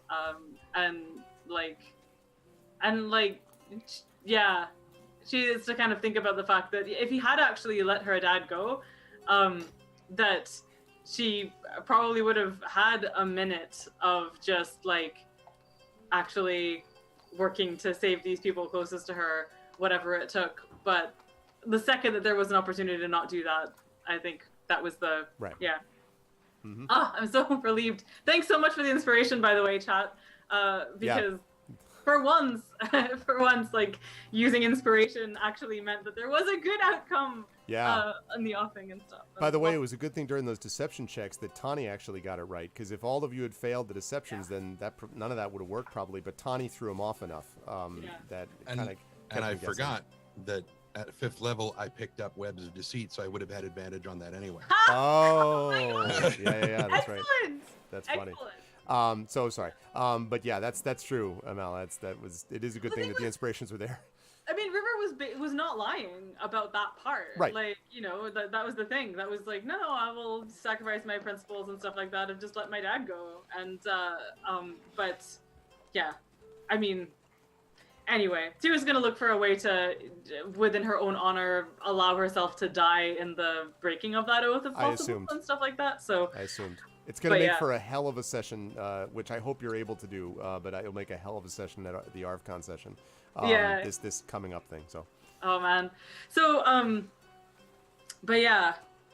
So it was great. I really, really loved it. I love Ash. I kind of have a crush on Ash. She's pretty awesome. Great. I was really glad that the advancing party was not raiders at first and stuff, and I think this is really cool. And also I love the contrast between like, oh yeah, no, the bad guys are totally just gonna shoot the hostage and just leave it at that. But it was a cool like parallel situation. So yeah, where are people gonna find me next? I'm still off Twitter for another week, so I won't be on there until the 14th. But you can, where can people find me? I'm going to be at Ocon in the, I'm sorry, every time I say this, I forget. It's like, I only say this every 2 weeks or so. Åland. At the Åland Islands. So Ocon at the Åland Islands is where I will be at the end of May. So I'm going to be in that part of the world for that con as guest of honor for a few days. I'm going to, I just wrapped up something at the Writers' Festival, which is really exciting. Then I'm going to spend most of July on the road. End of June through July. I'm going to be at the Locus Awards as well. The Locus Awards in Seattle. I'm going to be teaching a workshop alongside Connie Willis, which is really exciting. So that'll be the end of June. I think on June 28th is when the workshop is. Then I'm teaching at Clarion West from the 7th to the 12th of July. And then I'm going to be at ReaderCon. So if you guys want to go to ReaderCon, go to ReaderCon because I will be there and it'll be cool to see you. Yep. We're also at ReaderCon going to be launching This Is How You Lose the Time War, which is the novella I co-wrote with Max Gladstone, which I'm very, very excited about. Mm-hmm. So you can see me in all of those places. You can probably also see me watching Detective Pikachu at the cinema this weekend. So I don't know exactly where and when yet, but Flying Enemy, we should be talking about that because that's the thing that we're going to hopefully make happen. I am so excited to see this film. Yeah, I think it's been, find me on the internet. amalelmohtar.com is my website, and You can find me on Drip and stuff as well. I'll put the links in the chat. So yeah, that's me. Awesome. Thank you very much, Amal. Thanks. Always a pleasure, and I look forward to talking to you again later on this month. And yeah, I will also be at ReaderCon, as chat knows. So that'll be good times. The power of ReaderCon compels you. So so I hear he solves poke crimes now. Yeah, that and also Tolkien. The Tolkien movie is getting good reviews too. Is it getting good reviews? Yeah, I heard a bad review from Mark Kermode, so I was a little disheartened. Oh, by did that. you? I saw a good review. Well, admittedly, it was the one of the Cleveland Star or whatever, the main one of the main Cleveland papers really liked it, but I don't know. Hopefully that's the case. Is that the biopic? Yes, or is that the like, biopic. Yeah. Okay, because they do like two separate things, and that really confused me. Yeah. No, the biopic. Which, I don't know. I'm probably gonna go and see it and like it anyway, but it's just because I know regardless of how it exactly, is, right? So anyway. I don't like biopics very much. Yeah, but this is anyway. But thank you, Amal. Always a pleasure. Terry, same thing. I thought you had a lot of good. I was really interested to see how you were going to handle the basement of bodies, where you're just kind of like, okay, I don't, but yeah, you also handle things very well. I was really enjoying as I said, the reaction with Lilimon and kind of like, here's the deal. And I did notice the whole I'm going to swear an oath thing, but I have to do it in your language. And I'm like, I wonder if that, could be an issue that comes up. So I'm sorry that it did not go out that way. But instead you did the pincer movement with stone. Yeah. Oh, I was like so ready for just like swearing the oath, and then just like he turns and he's like, yeah, okay, you swore your oath now, let's go, and she just like straight up murders him. Because if it was, but you swore an oath. Yeah, I swore to eat more onion soup or something. It'd be funny if I was like, you gain shadow points for not eating onion soup though. Yeah! And it's like, oh god damn it, my breath is terrible, and but you did a wonderful job today. How'd you feel about today, and where will the fine folks see you next, Terry? Well, today was a lot of fun. As always, I mean, this is such a good group. Yeah. I love this game. Agree. Yeah, will people see me next over here? Same bed time, same bed channel. Yes. For Sherlock Holmes. Lady Esterhazy Smith. Yes. Yeah. Where, which is the words are difficult. Where we will play choose your own adventure book based on Sherlock Holmes, or rather, you guys will play, and I will draw selective scenes that come up and stuff, So which you good. shouldn't miss out on. Yeah, agree. So good.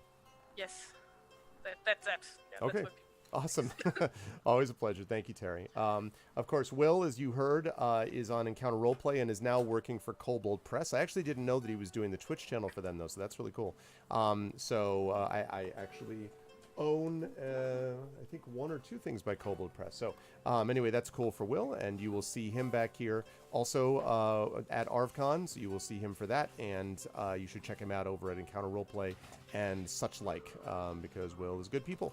And last but certainly not least, of course, Tren. Tren, I was enjoying both the moments of deception, the whole webs of deceit thing that was going on.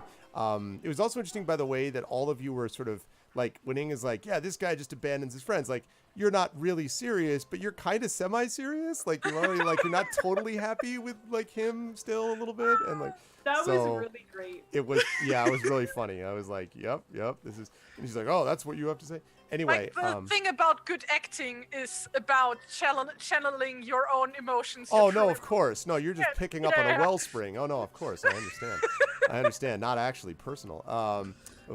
Against Robar, but no. But it was good stuff, Tren. I really enjoyed Tani with that, and also just with general things about the healing and the Reed Mace thing. Just a quick side note, I like that little moment about the Reed Mace, because that was an interesting addition, and again, that was sort of staying focused on the character, which I thought was neat. So, how'd you feel about today? Where will the folks see you next? While everybody else was doing their outros, I was jotting down little notes that I wanted to make sure that I referenced these, as these were really cool things that I thought. And of course, the characters all bringing up the points that they hate about each other. And I was like, once this is all over, and we're all just standing there bloodied and cut up, and we're just like, really? You brought up the swimming thing?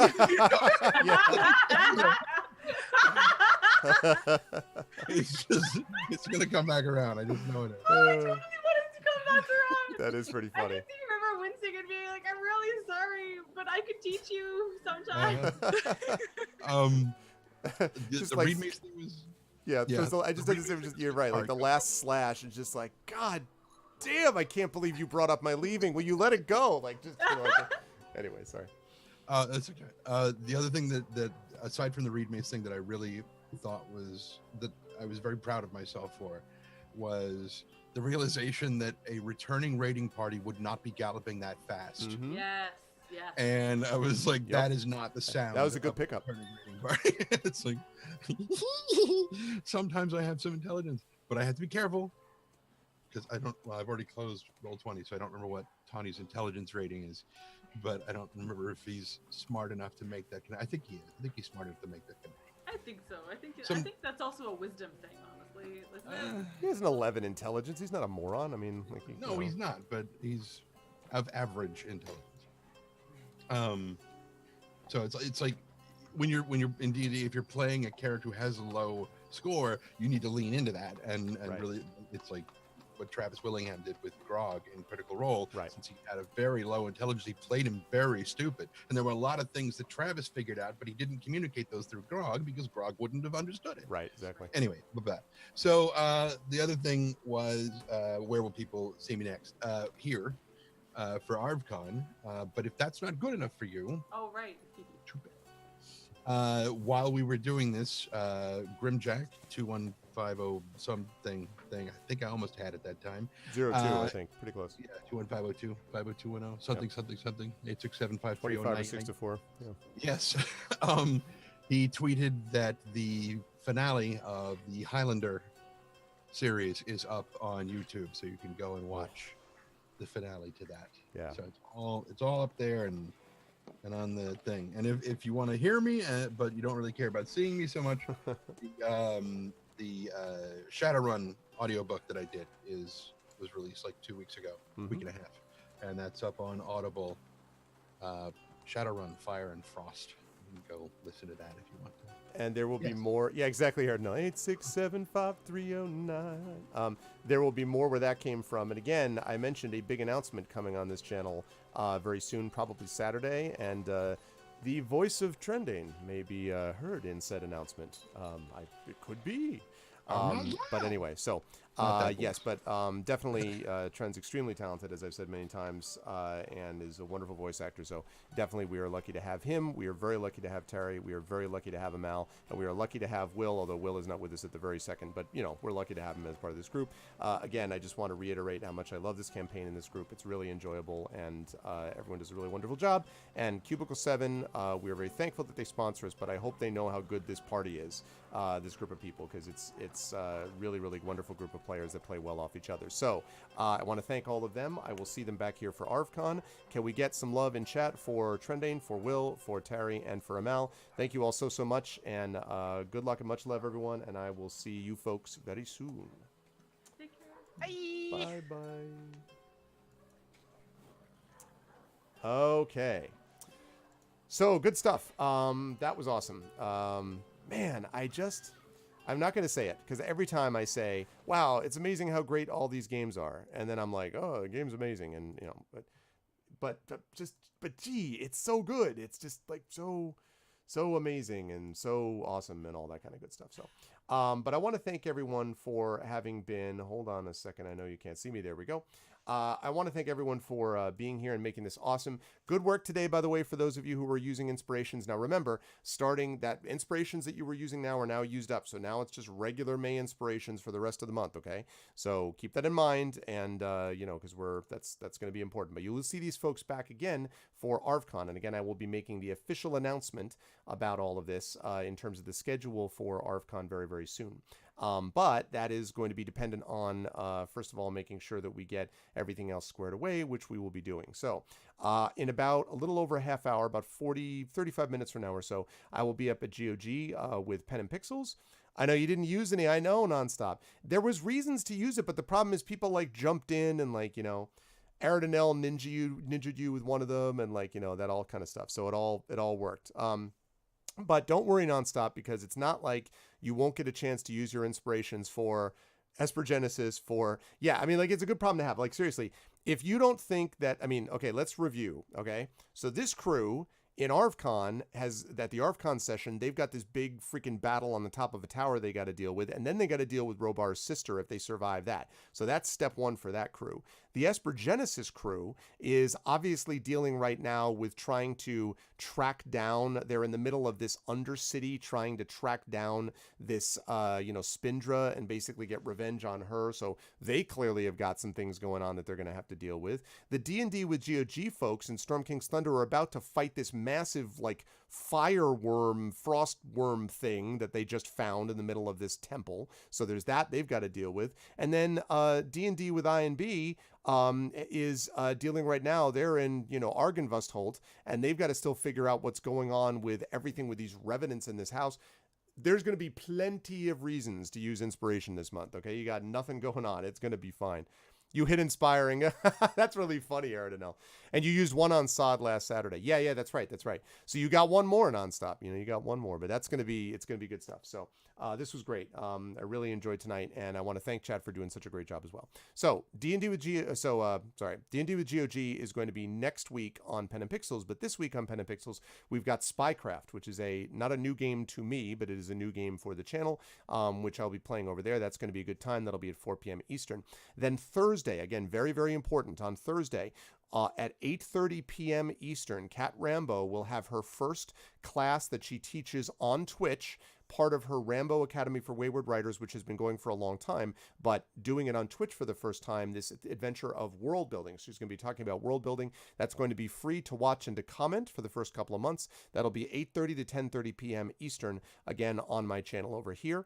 And then Friday, there will be no stream because I'll be traveling down, to Pittsburgh with Little Arv for Three Rivers Comic Con. Saturday, I will be streaming from there, and that, I believe, is when the big announcement is going to happen. So you'll want to stay tuned for that. I will announce if that's actually going to be the case. This is a big announcement, folks. You do not want to miss this one. It is going to be awesome. I think it'll be happening on Saturday, and then we'll do some cool thing on the road with the Power of Our Box Saturday. And then next Tuesday, I'll be back here with Terry doing Sherlock Holmes Murder at the Diogenes Club, the game book with the live illustration, and then over on GOG.com Pen and Pixels for D&D with GOG Storm King's Thunder. So we've got a really awesome thing coming up. And again, don't forget ArvCon, which is going to be, once again, the 24th, 25th, and 26th of May. It's going to have all my tabletop campaigns. It's going to have a concert. It's going to have a special event that I can't talk about yet.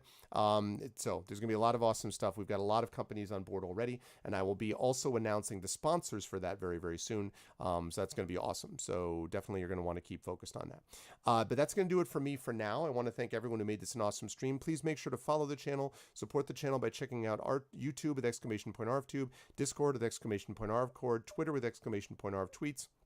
Don't forget to check out the website, arvanelleron.com. Don't forget to check out the shop with !ArvShop, the Patreon, which has got all kinds of cool stuff, including things that I'm going to be doing. That's !ArvTreon for that. And last but certainly not least, that sub button right above the video window. Right now we are sitting at about 65 subs, so we are 6 subs short of the record. The all-time record is 70 subs for this channel, so 71 subs would be even more awesome. So please consider getting on board for subbing if you want more awesome custom emotes and sub badges and all that kind of good stuff, and even inspirations depending on the amount that you support for both that and the Patreon.